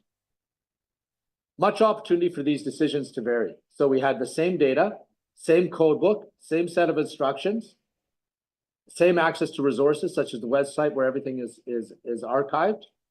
And as I said, these data have been used for 100 plus possible plus studies. So the main variance that they could have with choice points was how to define variables and how to define the empirics. So even though we limited the scope of the empirical work to not include the data, we still found tremendous heterogeneity. So we found, for all research questions, we found people who found positive effect sizes, negative effect, positive effects, negative effects, in some variation. Number 2 was the one that was most consistently to one direction, but all the others showed wide, what we call radical effect dispersion. Okay. So again, let me reiterate. Same data, same research questions. Everybody from the management community, albeit from some pre-PhDs to some very senior people, but based upon their empirical choices, we had any possible answer. But these answers were not driven by beliefs. In other words, I believe that a wholly owned subsidiary should be better than a joint venture for performance, therefore I'm going to model it to get that effect. No, they were driven by seemingly innocuous decisions about how to implement their empirics. This is problematic for us as a field because we cannot accumulate knowledge. So it's unsurprising when people say they write entry mode research now, yes, there's no consolidation of results because there isn't consolidation of results. Because of this lack of ability to consolidate around these key choice points to build up a sensible piece of knowledge. Going back to the relevance of our research. These days I'm doing increasingly more intersections with companies and executive audiences. And rarely, if ever, can I draw upon something to say to somebody, look, this is what you should anticipate if you did this. I've been involved in research for over 30 years, and yet I do not feel confident about the empirical base of our knowledge. I do not feel confident about talking to people about all that work that I've done, all the work I've read as editors, the thousands and thousands of papers that I've looked at to say, I have a useful prescription for you. It is really, really difficult. But I see some of our economist friends able to do this, to say, if we do this, we can see what the marginal effect and outcome is. So what's the problem? Is we're delegitimizing ourselves as a field or not legitimizing ourselves as a field. The second less problematic than the first. So we need to be able to go back into our methods and think about these issues and be more careful about unpacking empirical choices, but also rewarding people for doing that unpacking, not making it so difficult. This paper will, with the grace of God, be published in JIBS or the grace of my editor. Sometimes they're not mutually exclusive. Okay? This paper was summarily rejected from SMJ. I've submitted more than 30 papers or 40 papers to SMJ in my life. Never have I had a desk rejecting until this paper, right? Again, not saying, oh, look at me like this, but just saying it's odd that the paper that I put the most effort in my life in, 6 years, I had thousands of hours accumulated across hundreds of scholars, and the editor said, sorry, I don't like spicy food. This irritated the hell out of me, okay? I think I broke 2 screens and 1 laptop I might seem like I know I'm an angry person. I don't contain my frustrations very well. Organization science, management science, we got a very cursory set of reviews that said that the epistemic uncertainty has been studied before. Okay, Bill, you're an editor. Would you ever reject a paper because another paper had written something similar at one point in time? Problem solved. Issue done. I hope not. No. So that was a bit frustrating. But fortunately over here, we actually got a fairly good reception, right? And that also concerns me as a field because we published a similar paper in PNAS, which is a general science journal who appreciates those issues. But if us as a management field don't appreciate those issues, that's why I look reflective us, then we're going to be left in the dust. And it's going to make Sumit's job more challenging as he tries to generate a community around publishing in a journal. We will publish in a journal when we believe in the results and we believe the journal has good process-related issues. In other words, has procedural justice for the publication of it. That's all I'm asking for, right? And I'm not asking for each of us to be super individually brilliant, but I'm asking us to get away from the systemic inefficiencies that are imperiling our research process and frustrating literally hundreds of our colleagues. How many of us who have been around for 3 decades or for longer, such as our esteemed individuals who receive the rewards today, have seen colleagues come out supercharged from PhD programs, wanting to do research, and within 5 years, they divert to the higher rewards, intellectual rewards, emotional rewards, and pecuniary rewards of doing education and consulting, because we don't face this black box of the publication process. So let me go to the vision of the field, okay? Number one, just get greater transparency. We absolutely have to fundamentally give greater transparency. That means open science, data publication, pre-registration, crowdsourcing. If you're not familiar with the open science framework, then you're risking your ability to communicate with a broader world on where these trends are going. Think about data publication, pre-registration. Next thing, change in editorial practices. These are systemic issues where we need to continue to move the dial, right? We're not going to sit there and rewrite the whole script, but slowly we need to do this, rewrite editorial practices. So brave editors like Ajay Gaur will say, we're going to do replications and I'm going to publish replications and I'm going to figure out a way to get them done. If the replication process is not being done properly by an editor, I'm going to shift that editor and risk irritating one editor, but I'm going to make sure I get this coming through. So editors taking a charge, right? You guys know, not you guys, we know in the political sphere how frustrating it is when you have leadership that doesn't take a stand. But when you have leadership that takes a stand, then we get progress. Yes, there's difficult choices to be made, but that's what we need our leaders to be able to do. So I believe editors have not just a paper curation role to play, they have a leadership role to play where they have to help to address some of those issues.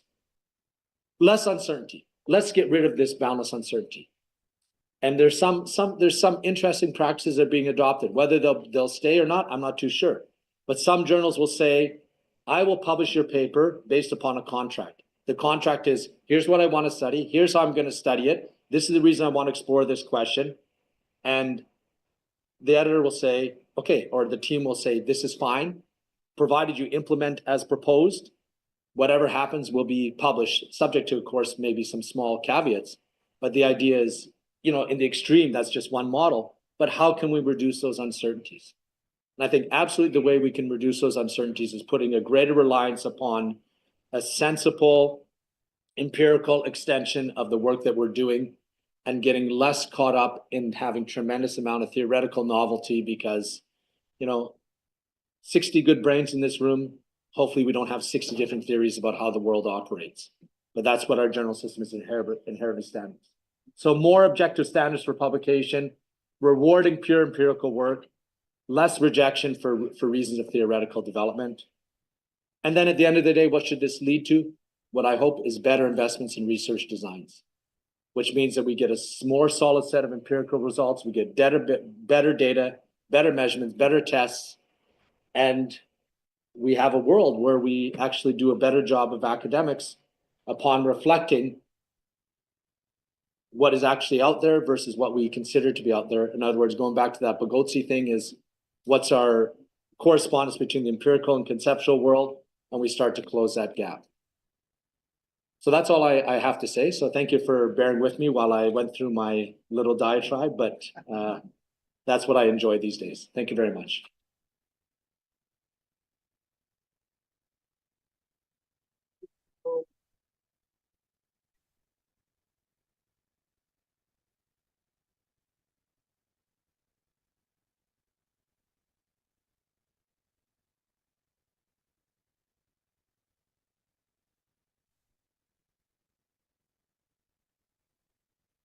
Thank you. Thank you for opening our eyes. Andrew, knowing Andrew, he speaks from the heart. I was just telling Andrew that one of the articles he published in JMS, I used as a starting point in my PhD class on IB theories, And this afternoon, this is very, very powerful presentation. A lot of deep insights. And we as researchers need to reconsider the way we do research. And of course, at the end of the day, it's ecosystem. Andrew did mention about the willingness, of the editors to take on those new challenges, because otherwise, research will not move forward. It becomes the run-of-the-mill approach, And this pointers which Andrew mentioned makes us reflect, that this is what research means. Because at the end of the day, the results we are presenting, once the paper is published, will be read. And this goes back to my earlier point yesterday, which we talked about. Research is a balancing act between rigor and relevance. It is a reaffirmation on Andrew's presentation of the rigor, the time you spend. And I hope, my sincere hope is that the editors of the leading journals, whether it is SMJ or JIBS or Science or JMS, he's mentioned about Ajay's, willingness to push the agenda on replication study. So definitely, these are some of the things, to remember and to reflect upon. So for the sake of time, we'll take a few questions. I open up the floor. I'm sure there will be some questions from the audience. Please raise your hands. You can state your name and affiliation, and we'll take a few questions. I'm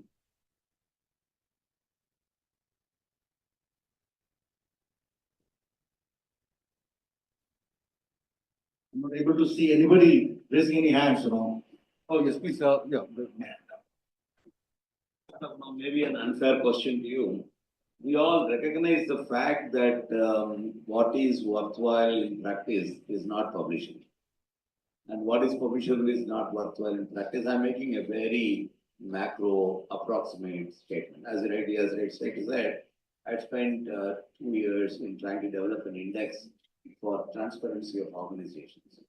And I don't think I can publish it there. It's a lot of work, a lot of data. We looked at 20 different large government-owned organizations in the country.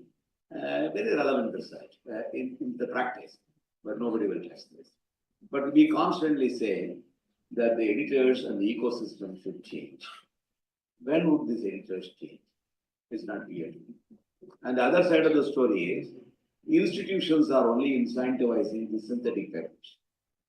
The reward in terms of career progression, the reward in terms of monetary reward, the research grants, the facilities that you get, and the chair professor's coveted title are all based on how much popularity you can bring to the institution based on your research. So is there a hope? Sorry, it is a very difficult question for you to answer, but is there a hope? I personally think I lost all the hope, because for the last 40 years, I've been watching one of the premier institutions in this country, and I cannot find a job. If I apply now today, they will not give me a job. Yeah, so this is why I try to do what I do, Right. and this is why I want others to do this, because until we expose the frailties and we get away from some of the, we get to some of the inconvenient truths of our profession, and we begin to see people become more and more attuned to those inconvenient truths, and they get less easy to ignore. because we've accumulated more and more understanding of this, a broader level of awareness of it, and more evidence around those issues, then we have the opportunity to catalyze change. So not catalyze change, to move the change. So the field is definitely progressing. The past 10 years, the acceptability of certain research practices and some long-held beliefs have been diminishing in strength. And so I believe that we actually are at a point where we can see some of these situations change. And, will it lead to a wholesale reconsideration of our model? No. But hopefully it'll lead journals to begin to experiment with different modalities of publications, with different ways of evaluating research. And we don't know what will work, but at least we need to be able to experiment with the model rather than believe that this model that has existed for a long period of time has been very effective. Moreover, as we live in a world with increasing sophistication and analytical techniques, and also one where we have much more access to data, we better make sure our empirics come up to be stronger, because we want to be sure that the results that we're getting from these tremendous sources of information actually have some validity in the external world. So yeah, I have some optimism. Is it easy? No. Yeah, I agree. If you don't mind, if you allow me to add something to that, I think I'm sort of very excited about this, because this is very fundamental, and I think it will probably define the way in which our careers will progress. Yes. Our mental satisfaction will enhance. 2 pointers. Yeah. Nowadays, it is becoming, I saw Paul Vermish from Ontario in one of the papers. If you send a public case to ID, they come back and say, what is the research question in this case? Yeah. It's amazingly exciting. I don't know how to answer this, because this is supposed to be a case. It's a management case. Yes. And you turn around and ask me, what is the research question here? I don't know what to do. That's one. The second point is, you try and publish a case in the North American Case Research Association. It is nearly impossible. You can publish in management science, but you cannot publish a case in North American Case Research Association. This is the reality. A concrete suggestion. Is it possible for Academy of Management or the related bodies to bring all these editors together, 25, 30, 40 of them, and say what the hell they want to do in their life? Sorry, that's the last point. Bring about 40 of these editors who are brilliant, yes, who are outstanding, who has a status quo, who has a stature in the community, and have an open house, have a workshop to say what the hell you want to do in your life, and to your journal and to us. Just think about it. I think it's a little bit too frank your suggestion, but consider. Well, we are running out of time, so on that note, I'm going to end this session because I mean, some very interesting questions. We can carry on this discussion and all, but we have other events planned out for this afternoon. So, Andrew, thank you very much for. He just came from Singapore yesterday night, just for a day. And to me, this is called dedication, and we need people like Andrew Delios to make a difference to our country. We have a short open appreciation.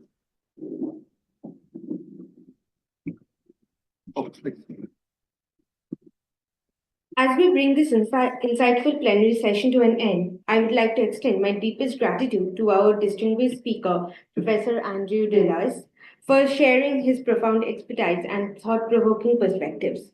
I will also sincerely thank our esteemed moderator, Professor Shumit Kekundu, for skillfully guiding the discussion and enriching the session with his vast knowledge and experience.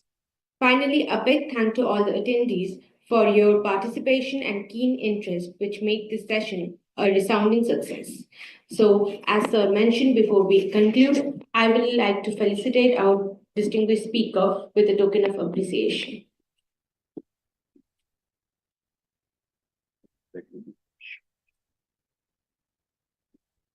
Thank you, Andrew. Thank you for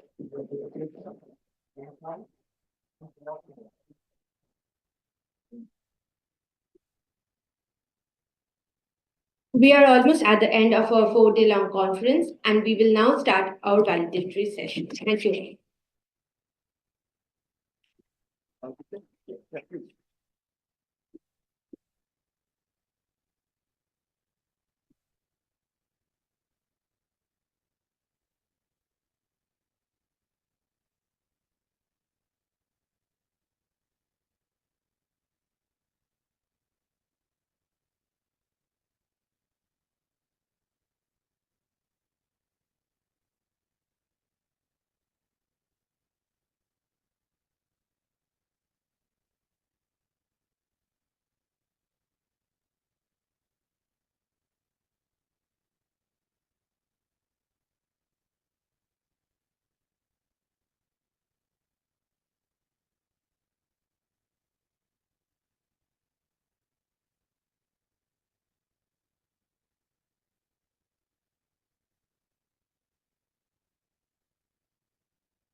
Both an honor and privilege to welcome you all to the valedictory session of the 10th INDAM Conference 2025. As we near the end of this remarkable conference, we reflect on the incredible discussions, academic exchanges, and collaborative spirit that have made this event a grand success. Now I would like to invite Professor Joshi, our Honorable Vice Chancellor, Professor Rangarajan, Center Head IIFT Kolkata, Professor Kundu, President of INDAM, Professor Munjal, Convener of INDAM, and the conveners from IIFT Kolkata, Professor Sinha and Professor Banerjee on the dais.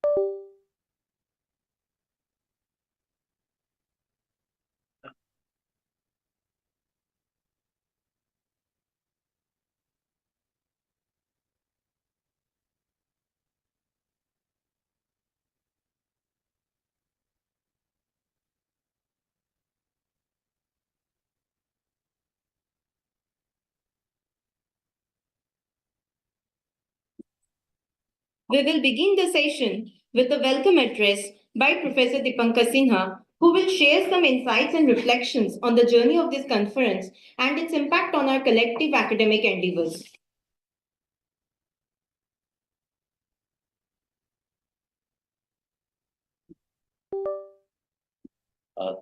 Thank you, Basana. I, on behalf of Indian Institute of Foreign Trade and Indian Academy of Management, extend a very warm welcome to this pleasant morning, and which marks the end of the 4-day conference, starting from pre-conference to this day.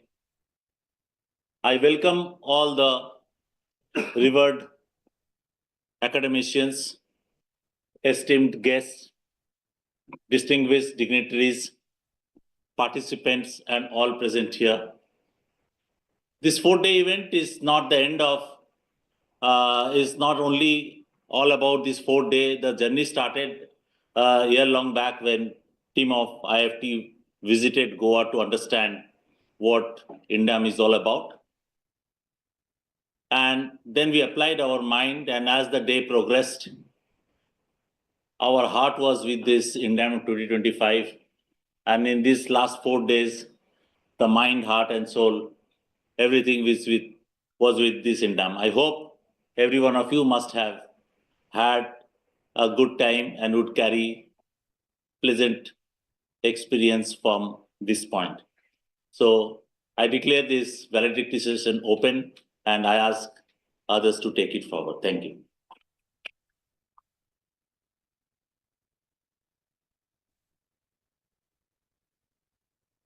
Thank you, sir. Following the welcome address, we will now move to one of the most anticipated segment of the conference. We have a series of awards by our esteemed institutes and journals.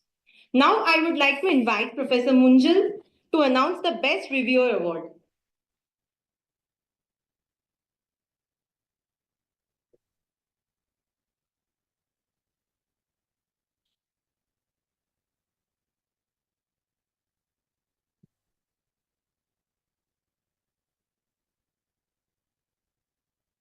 Good afternoon, friends. It's time to now start concluding, wrapping up the conference. In this particular conference, we received a very large number of submissions, and we were dedicated, very much dedicated, that we want to enhance the quality of submissions as well as the reviews that goes back to the authors so that they can further benefit from the conference. As a result of this, we employed a large pool of reviewers, incentivize them somehow. And one of the small incentive is to recognize their contribution, especially those who dedicated their efforts in providing detailed and probably in some occasion, large number of submissions too. So I'm just reading out the names of those who have done well in terms of providing their service. certificates are available. They should be able to receive their certificates from here, but we are not calling everybody here on the dais to receive the certificate. So I'm reading out their name. The very first person we have on our list is Professor Shipra Shivlani from IMT Ghaziabad. We also have Professor Naman Sharma from IIFT. The contribution were also made by doctoral students. So a doctoral student from IIM Lucknow, Shabnam Virdi. Shumen Kumar Mana from Goya Institute of Management. Arid Siddiqui from IIFT. Aditi Dang from Narsi Monji Institute of Management, Mumbai. Karthik Krishnan from IIFT. Professor Sumati Verma from University of Delhi. Jugal Kishore from Central University of Rajasthan. Dr. Megha Sharma from GEHU from Dehradun. Vishal Kumar, also from GEHU Dehradun. Pratamish Kumar, also from GEHU Dehradun. Sanjay Mala, Dr. Sanjay Mala from University of Petroleum and Energy Studies from Dehradun. Swati Sharma from Manipal University, Jaipur. Anisha Chattopadhyay from IIFT Kolkata. And finally, Ravi Raj Chaudhary from Central University of Rajasthan. While I have read these names, this is to acknowledge the dedicated and extra efforts. I also wanted to acknowledge the efforts of all other reviewers, because without their contribution, the conference cannot be successful. So thank you very much.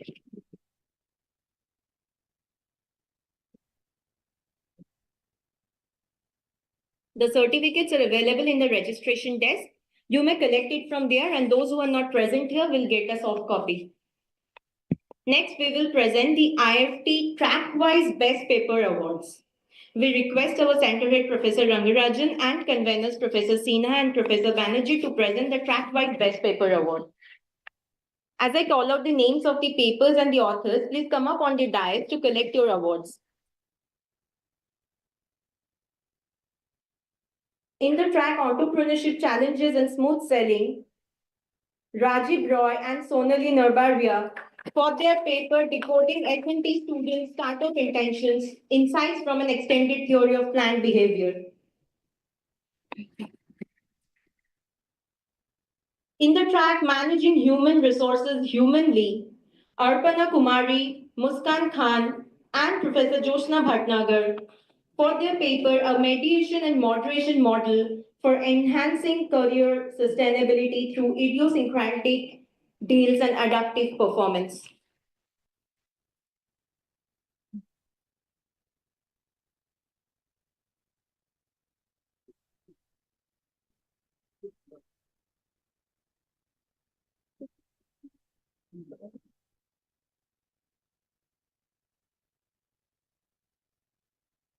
In the track Changing Consumer and Insightful Marketing, Rafid Rahman, Martin Hamburg, Constantine Katsikis, and Sorendra Banerjee for their paper Domino Effect of Distant Political Uncertainty on Retail Sales, Distinctive Pathways and Conditions.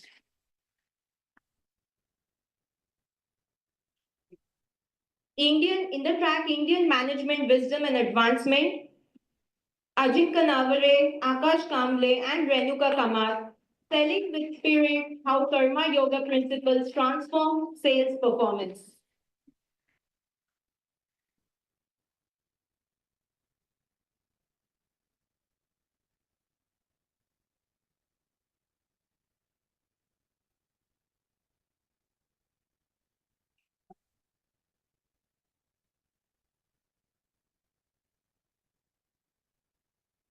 In the track Fintech and Financial Inclusion, Kim Kramer, Pulov Ghosh, Nirupama Kulkarni, and Nishant Vats for their paper Shadow Banks on the Rise, Evidence Across Market Segments.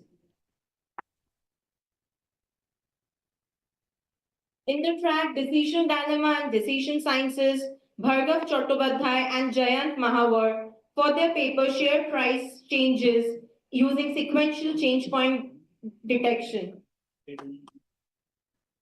For the track Contemporary Issues and Time-Tested Management Concepts, Poulomi Bhattacharya and Himadri Shekhar Chakraborty for their paper Waste Emissions and Climate Anomalies, Evidence from Threshold Indicators in Indian States.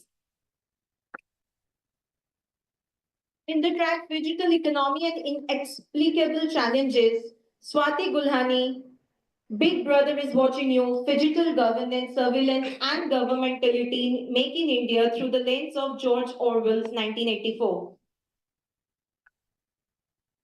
For the track International Business and Managing Global Team, Nidhesh Joseph and Abhishek Totawar for their paper Organizing Across Distance, Everyday Sense Giving and Sense Making in Globally Distributed Work.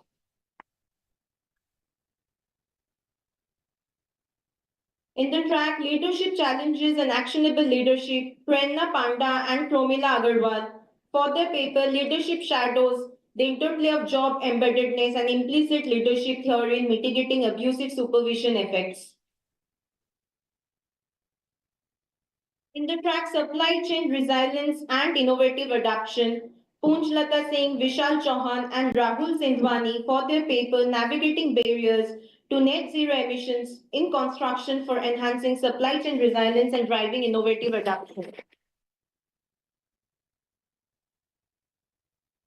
In the track International Business and Evolving Strategic Landscape, Oshimabu Bhomik and Arindam Mondol for their paper Internalization Speed, Exploring the Impact of Family Governance, Environmental Dynamism and Competitive Intensity.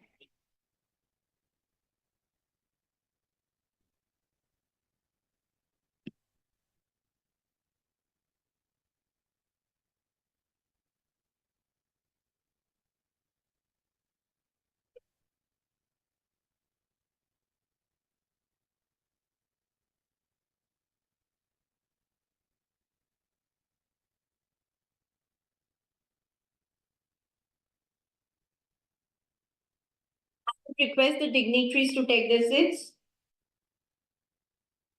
Now we will have a special set of awards. We have Ashok Mohan Chakraborty Best Doctoral Paper Award.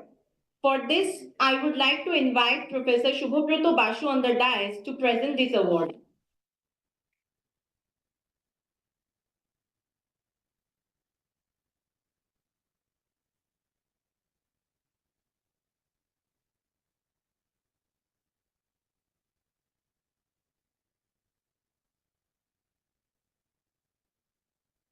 Thank you, Ashima.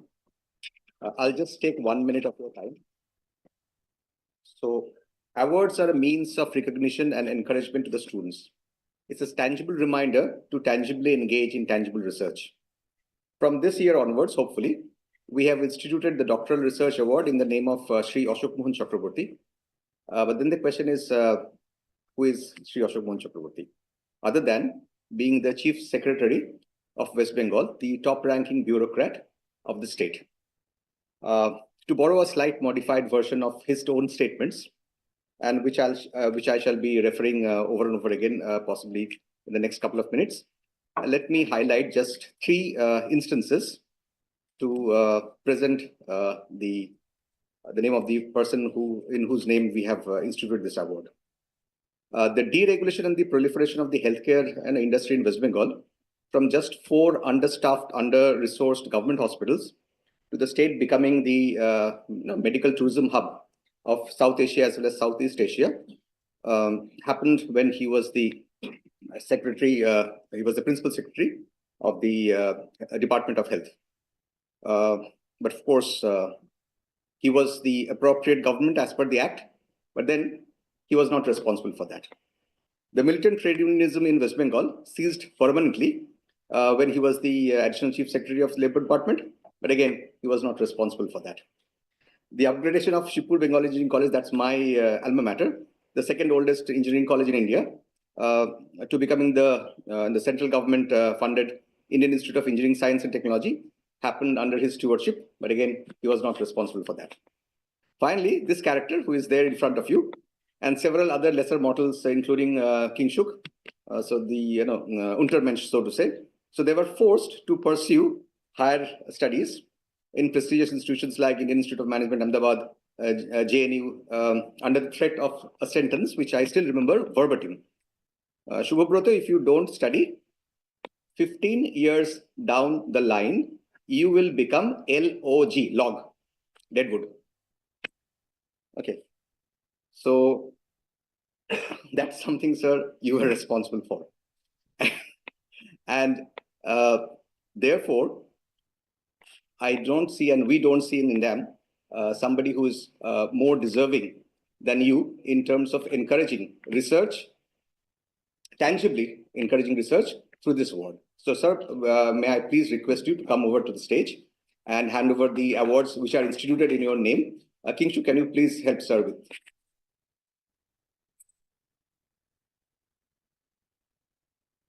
He is there. Yeah, candidate should be there, right? Do you have the names of the candidates?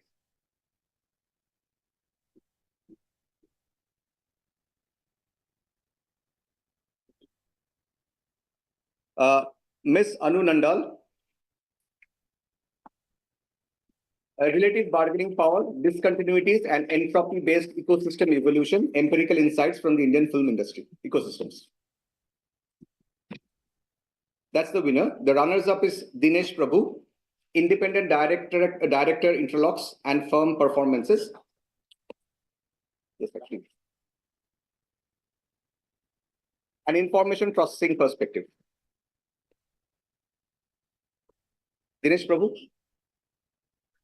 All the best. Very well in your career.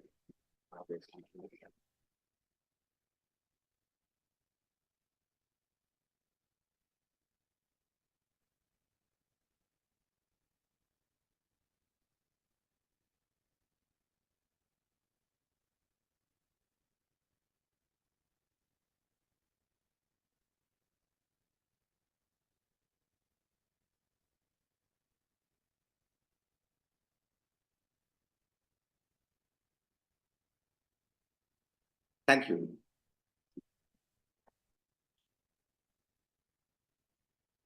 You are not responsible. Yeah.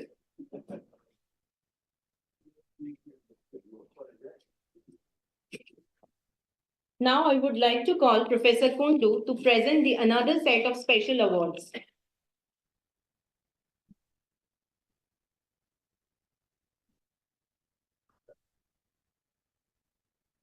HR Track Best Paper Award, sponsored by the South Asian Journal of HRM, goes to Prerna Panda and Promila Agarwal for Leadership Shadows, the interplay of job embeddedness and implicit leadership theory in mitigating abusive supervision effects. The runner-up is Neha Popert, Priyam Kukreja, and Jatin Pandey for female leadership and stereotype struggles. Now we have the Best Marketing and Entrepreneurship Paper Award, sponsored by IMT Ghaziabad. The winner is Tanvi Gupta, Ritika Gupta, and Malobi Mukherjee for their paper, Outsourcing Control, How Cultural Tightness Impacts Sustainable Consumption. The runner-up is Nirmallo Bandyopadhyay, I Love My Brand, Trust It, and So Do I Advocate, an empirical examination of brand love, brand trust, and WAM in the Indian context. Now we will have IB Track Best Paper Award, sponsored by Florida International University. The winner is Sai Chittaranjan, Kalubandi, Apurva Sanaria, and Harshita Ravi for their paper Influence of Institutional Context on Family Firms Internalization, a Meta-Analysis.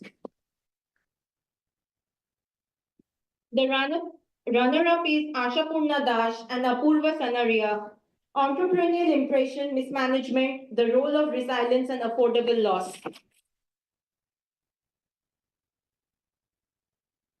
Now we have the Conference Best Paper Award sponsored by MDI Gurgaon. The winner is Dinesh Prabhu and Kartik Dhandapani, Unpacking Board Interlocks and Internalization of Emerging Market Firms, an attention-based view.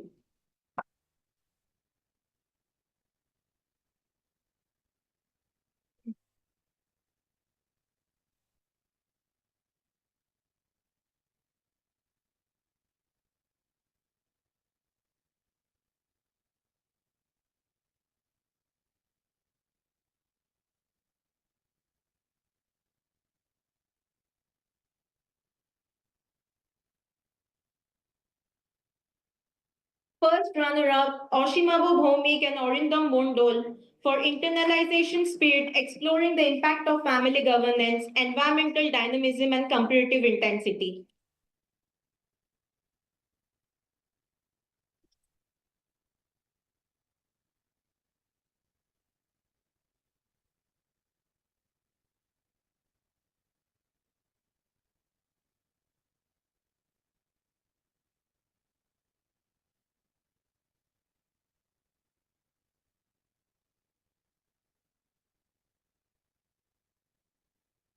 The second runner-up, Sumati Verma, Amit Soni, and Professor Surinder Munjal. How does firm's technological capability and presence in industrial cluster affect its cross-border acquisition behavior?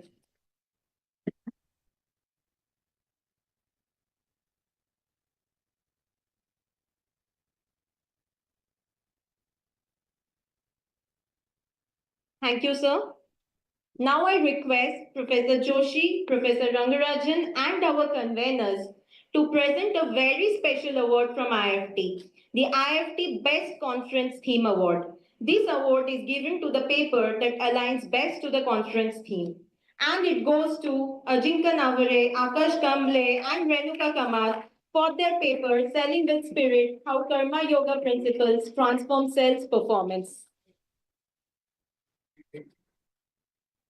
Please come.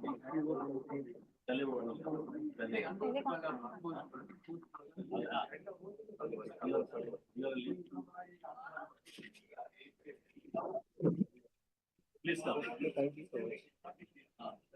एक ही है दोनों के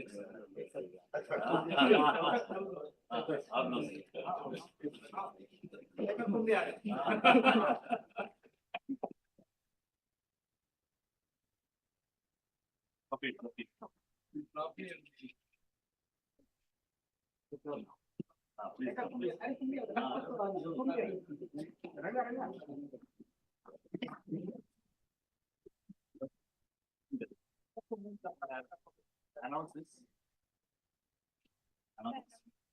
Okay. The IIFT Best Conference Theme Award has been presented to Ajinkya Navare, Akash Kamble, and Renuka Kamath, and the prize money is 1 lakh rupees.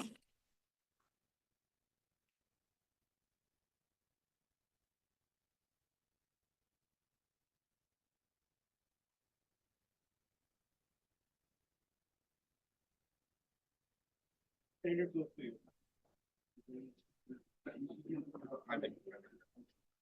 thank you, sir. Thank you. I would now like to invite Professor Kundu and Professor Munjal for the launching of the INDAM Journal 2025.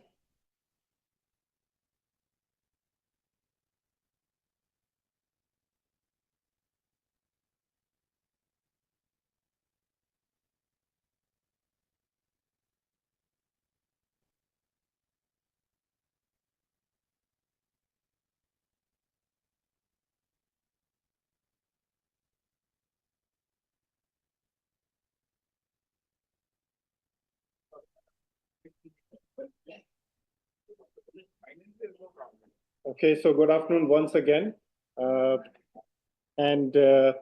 It's a pleasure for me to be able to make this presentation. Thank you. Thank you. To launch the Journal of the Indian Academy of Management. As we all know, scholarship in India is thriving. Many journal and journal editors want to come to attend this conference to be able to attract submissions from Indian scholars and also to contribute to the evolving scholarship from India. To further boost this particular stream of contribution from the Indian Academy of Management, the Executive Board had been contemplating for many years that we need to start an initiative where we can further help Indian academics for making their journey towards publishing high quality research in top tier journals. So on that particular front, this is an initiative that we are now starting. The journal will be called Journal of the Indian Academy of Management. Yeah.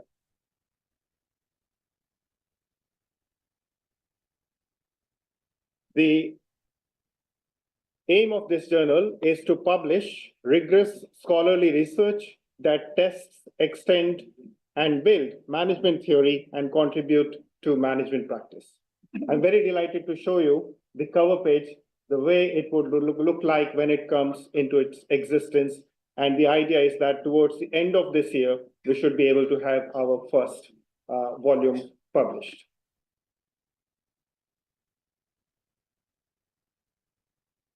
The journal, as I said, aims to serve academic from the area of business and management.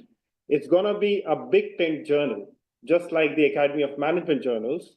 So it will cover a large pool of academics coming from the area of general management, organizational behavior, human resource management, operations management, production management, innovation management, and international business, for example.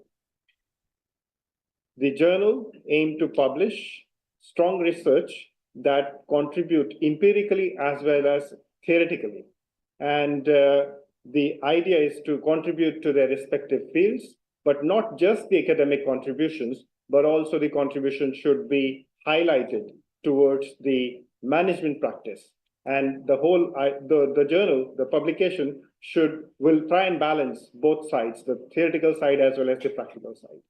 And therefore, the message is authors should strive to produce original, insightful, important, theoretically bold, relevant, and impactful research that will make a value-added contribution to the respective fields. It's very important to highlight that the publication is not just going to be from India, or it's not just going to be focused on India. It will be globally relevant research from global audience and from global audience and from global scholars. All empirical methods would be welcome to produce papers. Review papers will be published. Point counterpoint related papers would be published.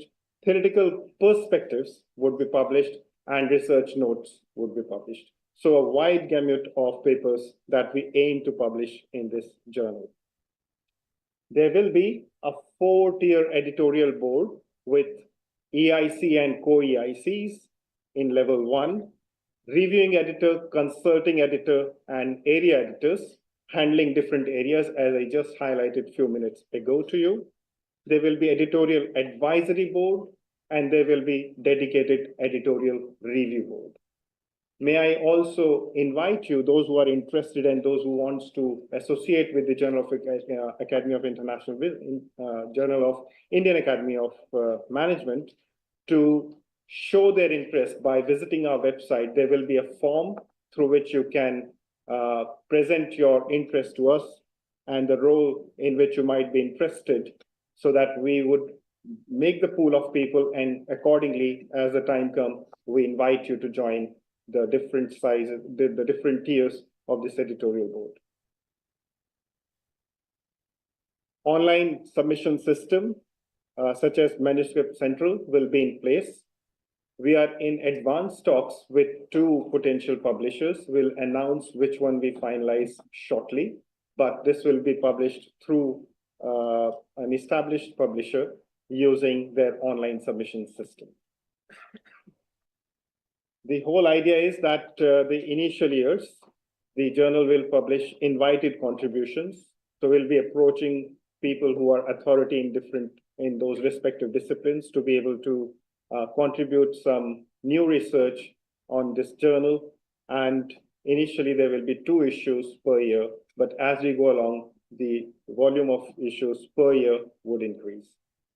So with that, I would thank you for making to be a part of this journal, and hopefully we will receive contributions from the wider academic community, not just the Indian community, as I just said before, and would hope that you will be part of this journey and make this journal successful. Thank you very much. If you have any questions, please feel free to ask. Not just me, but also the other academic board. Thank you very much.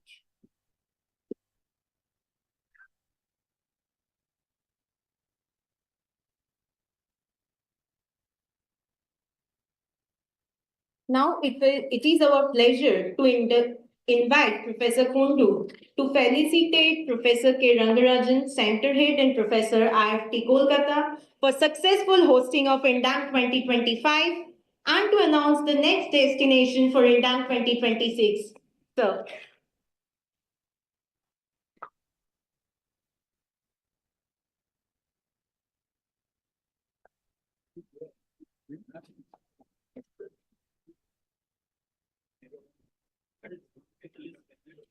So as we approach to the concluding part of the 10th INDAM conference at IIFT Kolkata, my immense and profound thanks, gratitude to the Indian Institute of Foreign Trade Kolkata campus.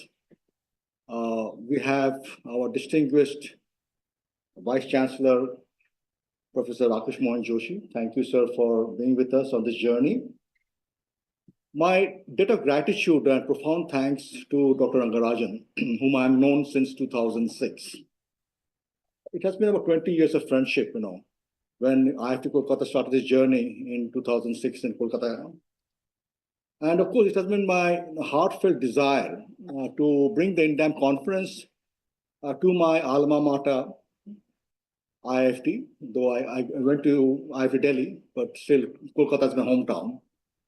And Dr. Rangarajan, when I approached him to have this conference, he was very enthusiastic. And he visited the 9th INDAM conference at Goa Institute of Management. And he brought along with his 2, how should I put it, trusted lieutenants, the right hand and the left hand, Professor Dipankar Shidana and Dr. Shoikat Banerjee. But there are many people in this organization who has, including students, so students are not here, who have given so much of their time. So when I think of this, this has been a collective effort, For example, I saw Raghuveer, he was running around everywhere, So it gives me so much of happiness, What a collegial team they have. From morning, 7 a.m. till 10 p.m. every day, I've seen them work as a team. Without your, hard work, dedication, grit, determination, this would not have been possible. One name I must, actually 2 names, actually. 2 names I must bring to the forefront. But behind the scenes is Shumana Das. Shumana, thank you for everything. I would like to recognize you, Shumana. And other is Ashima Bora, who has been there on this journey with us. Ashima is here. Thank you. Thank you very much. So, this has been a dream come true for me. As the president of INDAM, to bring the conference to Indian Institute of Foreign Trade. And of course, my heart belongs to IIFT. This is where I grew up. You saw Professor B. Bhattacharya, who was my former professor. And he taught economics to me and I'm in 1984-85 batch. And I remember those days we were in Nehru Place, and we were the first batch to move to the campus in Hauj Khas. So obviously, there's a loyalty aspect out here that plays out very strongly. And, I will always be doing more things for IIFT in the years to come, because this is a premier institution for international business and international trade, run by the Ministry of Commerce, Government of India. So thank you very much to all my friends of IIFT, who have done so much. This has been an outstanding conference. And of course, my thanks to many foreign dignitaries. Several have them come from India. Beth Rose from Udaipur. We have Justin Simon from Alabama. We have my good friend, my next door neighbor, Will Newberry at IIFT. And it's remarkable, I see Andrew, who came yesterday evening, late night, and gave a spectacular presentation this morning. I wish I could have got 10% of your DNA, the energy you bring, the passion you bring, fantastic, absolutely mind-boggling, So thank you, Andrew. So all my executive committee members, from Surinder, who has been tirelessly working on this journey. Thank you very much, and you have been an architect, of this 10th INDAM conference. To Shubhabroto, thank you, Shubhabroto, for your hard work.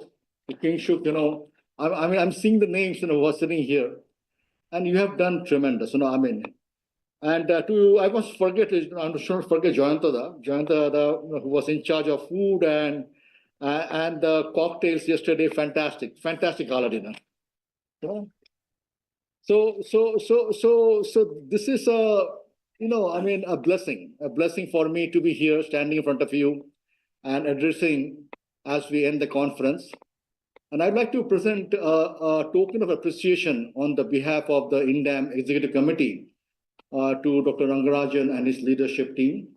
I will request Dr. Rangarajan and Dr. Rakesh Manjoshi to accept this award. Shoika, please, Dipankada, please come forward. Dr.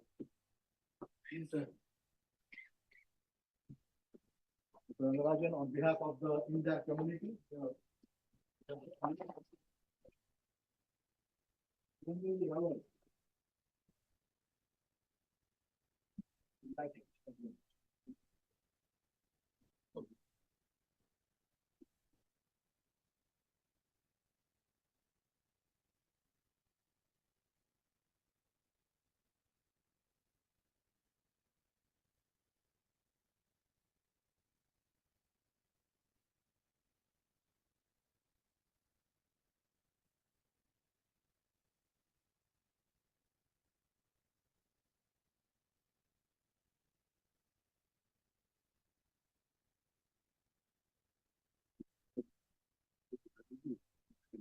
Then just 2 minutes.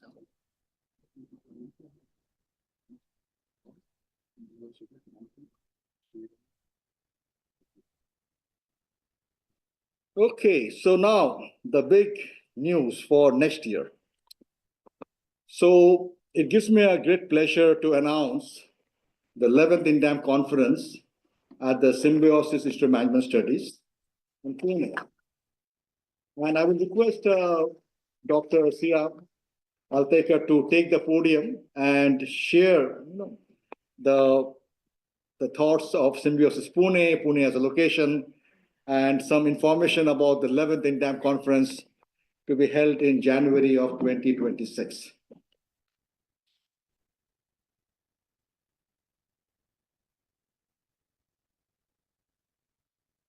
Yeah.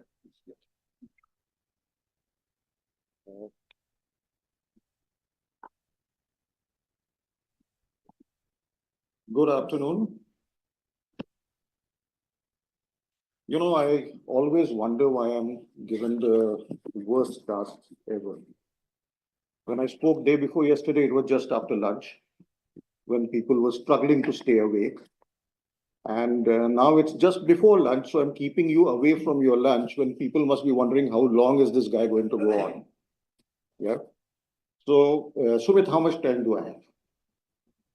What time you leave? That doesn't augur too well for them.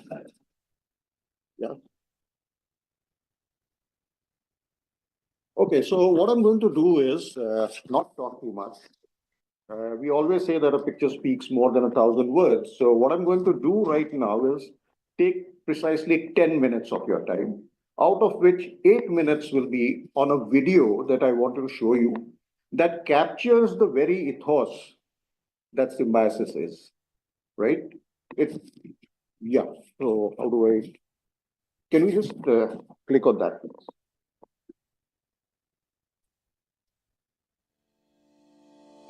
This is the story of a man who dared to dream and persevered to make his dream come true. The story of a visionary Indian who thought differently and made an enormous difference to the lives of thousands of students all over the world. The story of Dr. Shantaram Balwant Mujumdar, the founder of Symbiosis. It began when Dr. Mujumdar, the rector of the boys' hostel at Pune's historic Ferguson College, was spending a quiet afternoon in his quarters. All students from India had left for their Diwali vacation. Only students from other countries had stayed back. Suddenly, Dr. Mujumdar's attention was drawn by the sight of a girl student. She was standing under a window of the boys' hostel, stealthily passing a small parcel to a boy inside. Suspecting mischief, Dr. Mujumdar went to the room to investigate. What he saw there left him disturbed and distressed.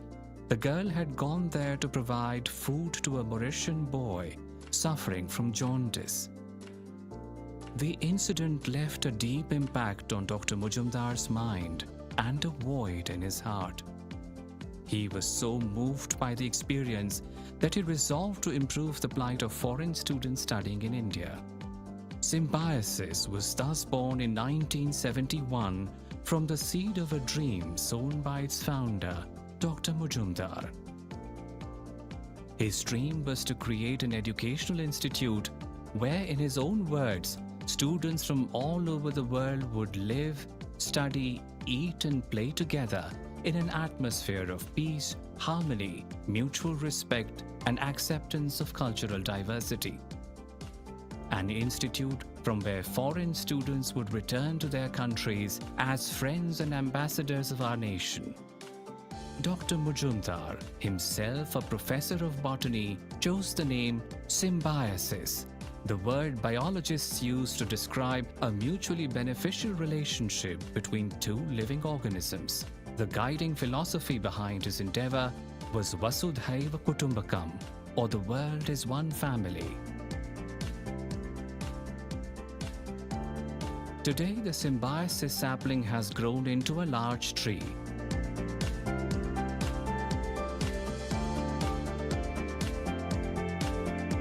Symbiosis International University's campus on Senapati Bapat Road in Pune, the first campus of Symbiosis, is a landmark in the city. Dr. S.P. Mujumdar also established a memorial and a museum in Pune to commemorate the life and ideals of Dr. Baba Saheb Ambedkar. Symbiosis is also known for its unique Afro-Asian Cultural Museum, a treasure trove of cultural, historical, and artistic heritage that showcases the beauty and diversity of various countries. Over time, Symbiosis has come to dwell not just within the walls of its many institutes, but also in countless hearts the world over. Symbiosis is the laughter of students and the quintessence of education. A world-renowned, multicultural, multilingual, and multidisciplinary educational institution, Symbiosis now has state-of-the-art campuses in Pune, Bengaluru, Noida, Nashik, Hyderabad, and Nagpur. Symbiosis International University is also bringing world-class education to the Middle East with a campus in Dubai. The university hosts thousands of students from around the world. The university has multiple institutions in diverse disciplines of study: law, management, computer studies, medical and health sciences, media and communication, humanities and social sciences, engineering, architecture and design.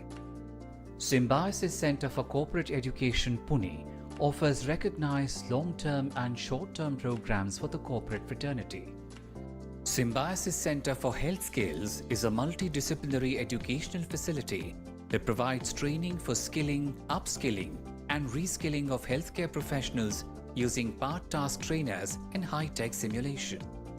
The university is also in the forefront of research in diverse areas such as advanced legal studies and research, waste resource management, stem cell research, nanoscience and nanotechnology, medical image analysis, behavioral studies, applied artificial intelligence, entrepreneurship and innovation, research in media and creative industries, Center for Ambedkar Studies. Over the years, Symbiosis has excelled in 3 avatars: culture, education, and health. Physical, mental, social, and spiritual. Symbiosis truly embodies the transformative vision manifest in the country's national education policy aimed at creating global citizens with Indian values, which has also been the focus of Symbiosis throughout its illustrious journey of more than 50 years. In keeping with the university's larger social commitment, the Medical College and the 900-bedded state-of-the-art Symbiosis University Hospital and Research Center are dedicated to serving humanity. This is evident in their commendable service to people in the many villages and hamlets around the lovely campus. These institutions have been instrumental in ensuring the well-being of the community, especially during the COVID-19 pandemic. Symbiosis Community Outreach Program and Extension, or SCOPE, is working towards the sustainable, comprehensive, and integrated development of the villages located in the vicinity of Symbiosis International University's main campus. The university continues to attract a multitude of well-known leaders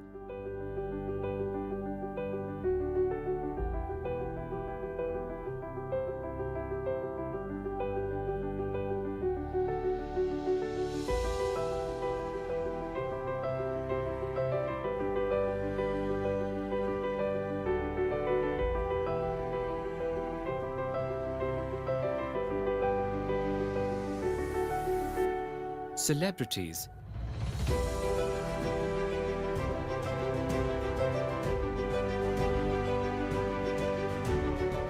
and iconic personalities.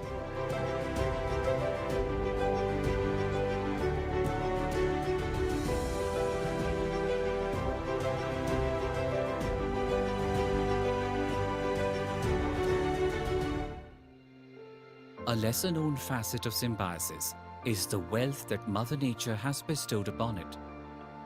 The university campus at Lovely is home to a large variety of flora and fauna.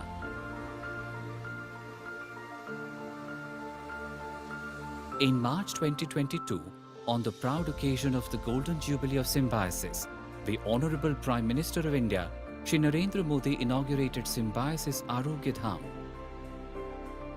50 years ago, the idea germinated in my mind to promote friendship and understanding between foreign and Indian students and thereby promote international understanding. Today, we are celebrating Golden Jubilee of this golden idea.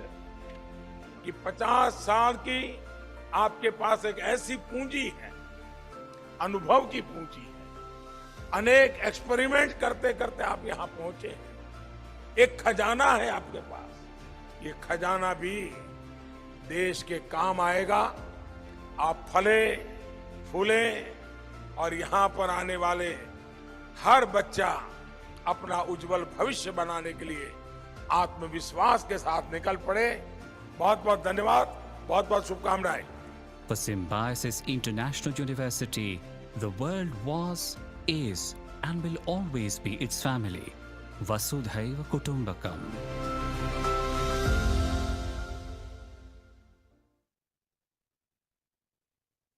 I thought the film would give a better idea about symbiosis than me speaking about it. I'll just take 90 seconds more. Make it nine. I'm not using the presentation. Okay. So I'll just take 90 seconds more. You've seen what symbiosis is. You've seen that we are a deemed university, and your host for January 2026 is SIBM Pune, which I head.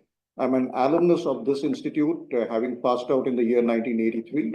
And like Sumit ji, it's a proud privilege for me to bring the INDAM conference to my own alma mater, SIBM Pune. So what I would like to say is welcome to Symbiosis, welcome to Pune, welcome to SIBM. We will see each other in January. The dates that we have finalized are from the 7th to the 10th of January 2026. I would have gone on and on about SIBM. We all know how we feel about our alma mater. I'll just say that we are ranked number 13 as far as the NIRF is concerned, NAC A++ for the last 3 cycles, NBA accredited, and now going in for EQuest. So I'll just stop here. We've done phenomenally well, but when we receive you, and we are really looking forward to having you on our campus, I will speak in more detail about SIBM. Otherwise, you know, the web is always there. It's www.sibm.edu.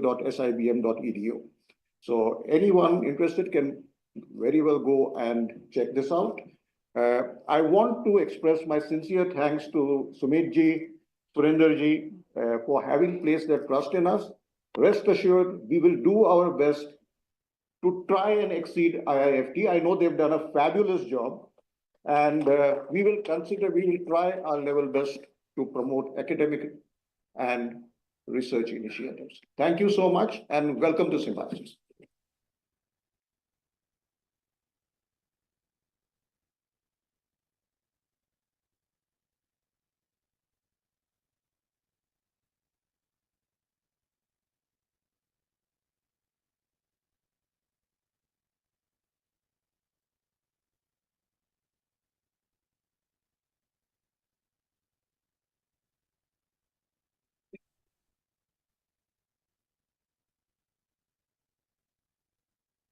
So now we know the next year conference dates and the venue. So hopefully we will see you all there, and with much more enthusiasm. Hopefully the journal's first issue would come out by then. Before we conclude, just to recognize once more all the efforts that has been made by IIFT and the team. May I now invite Professor Sumit Kundu, President INDAM, to present this institutional membership certificate to recognize the services that has been given by IIFT. So it's an institutional membership to the IIFT. Thank you very much.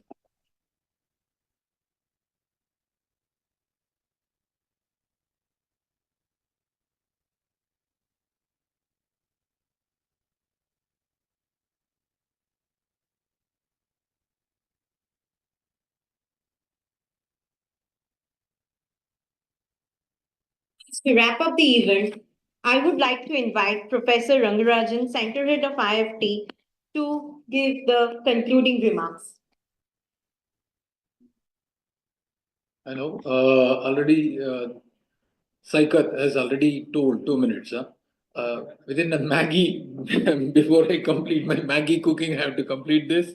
So nothing, see, in fact, I hope Professor Kundu and Professor Surenderji, I still remember that date when we started talking about it. I hope that we have done the objectivities with which we moved forward. I'm really thankful to you and for giving us this opportunity. I'm proud that there are a lot of firsts in this conference which has happened. So probably, Sriramji, you have to note. The first is we've got exhibitors for exhibition, which has proved to be really an entertaining kind, because every time you are hearing a paper and you don't have any kind of an entertainment, that doesn't make the mind more active. So it was always, whenever people were bored, they used to go to the exhibitions and they just go around and come back and sit. So that has served as a great energy booster for everyone. So that is the first which has happened in this conference. And secondly, you have already seen that there was a placement service which has been launched in this conference. The third is the launch of a journal which we have seen. And any other first? Yes, the panels would be introduced to bring in the policy as well as the industry insights. That also has given flavor to this conference, and I hope our new initiatives will be more vigorous, and it'll take more and more. It'll be more productive in the upcoming conferences, and really we are thankful to you. Oh, I should not use the word. Sorry, for getting this opportunity, and I should thank the Professor Joshi, who is our Vice Chancellor, who has supported us. And he was in fact asking me, ye 1 lakh mein sign kyun kara raha hai? So, and he has endorsed it now. So it is all done. That is what it is. We are really happy, and I thank my team, the conveners. इनको तो मेरे को thank करना पड़ेगा, so बाकी आप कर लेना. Okay, thank you. Thank you, Jai Hind. All the best. Finally, I would like to invite Professor Banerjee to give the vote of thanks.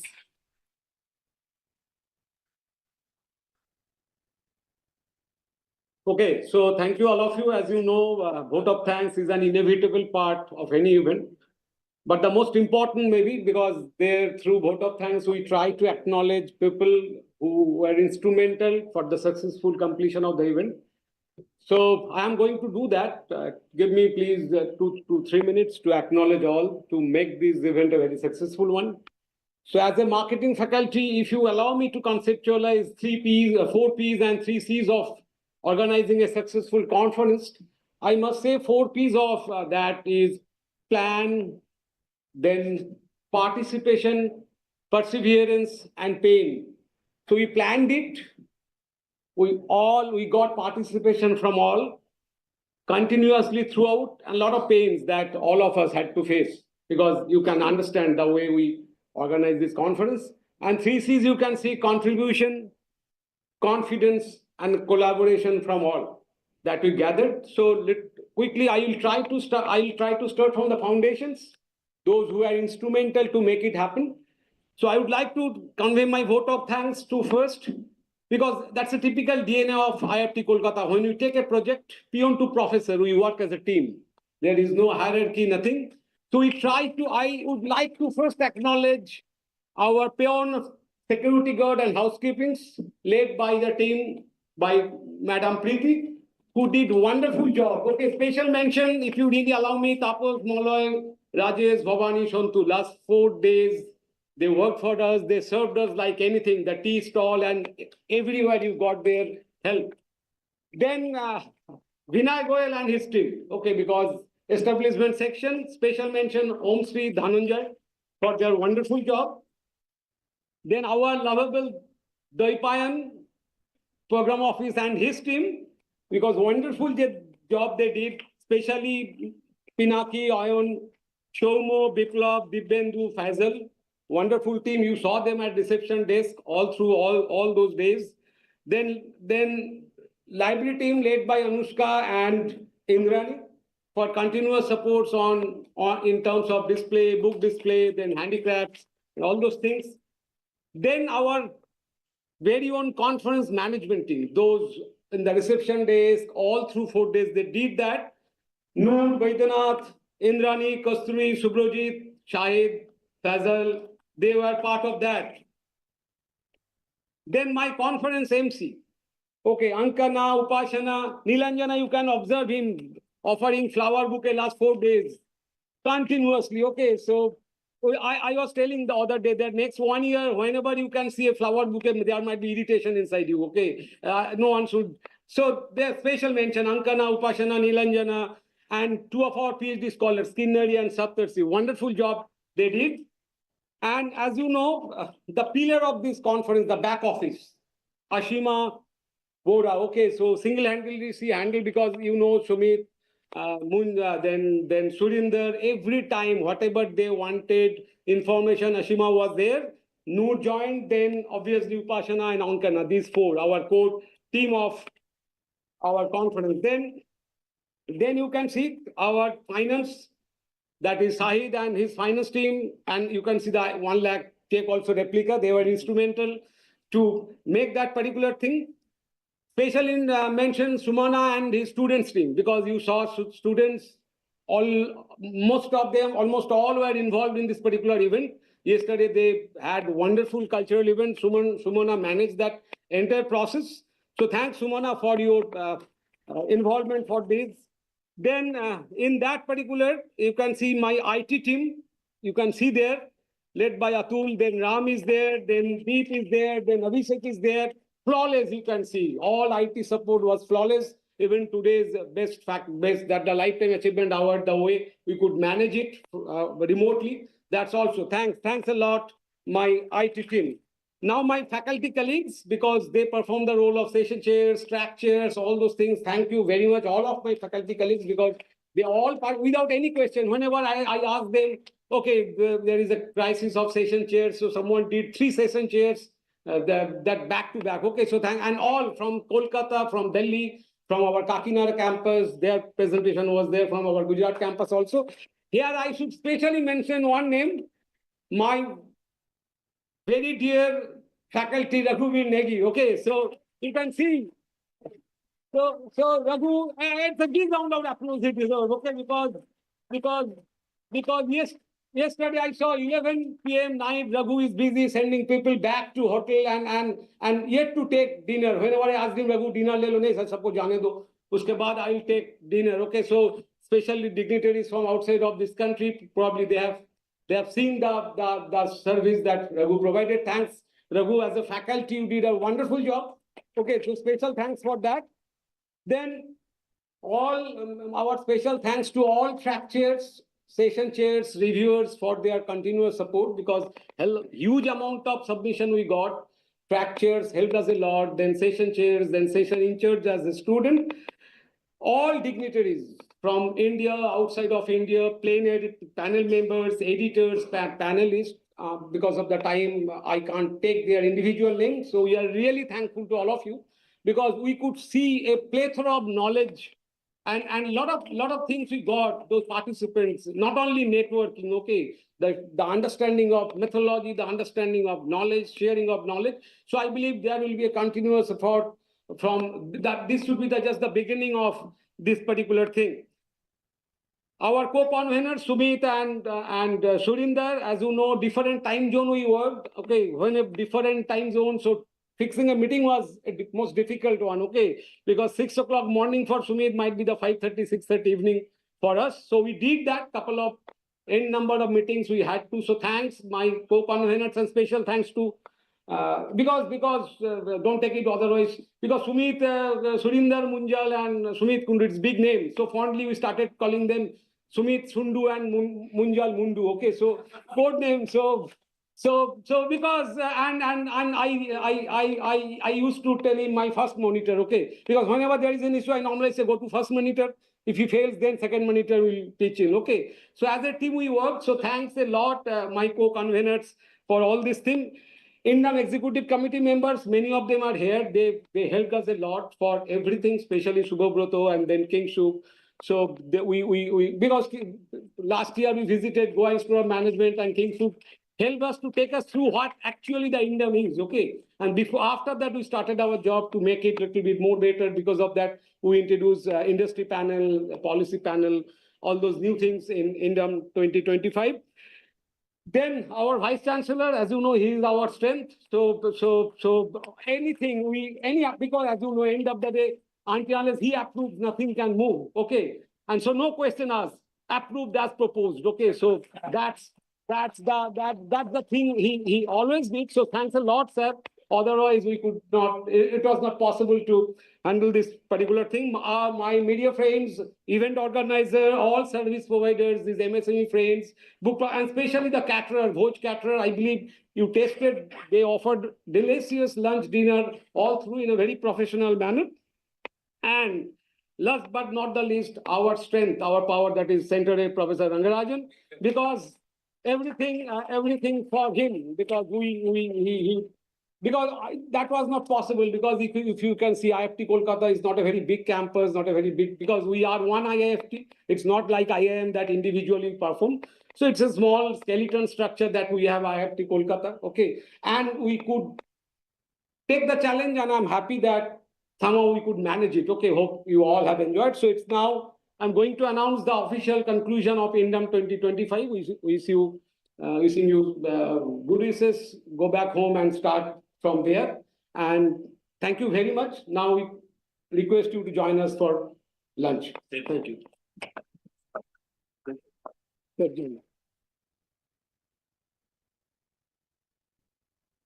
With that, we come to the conclusion of the 10th INDAM conference. Thank you all for your participation and contribution. Have a wonderful day ahead and safe travels.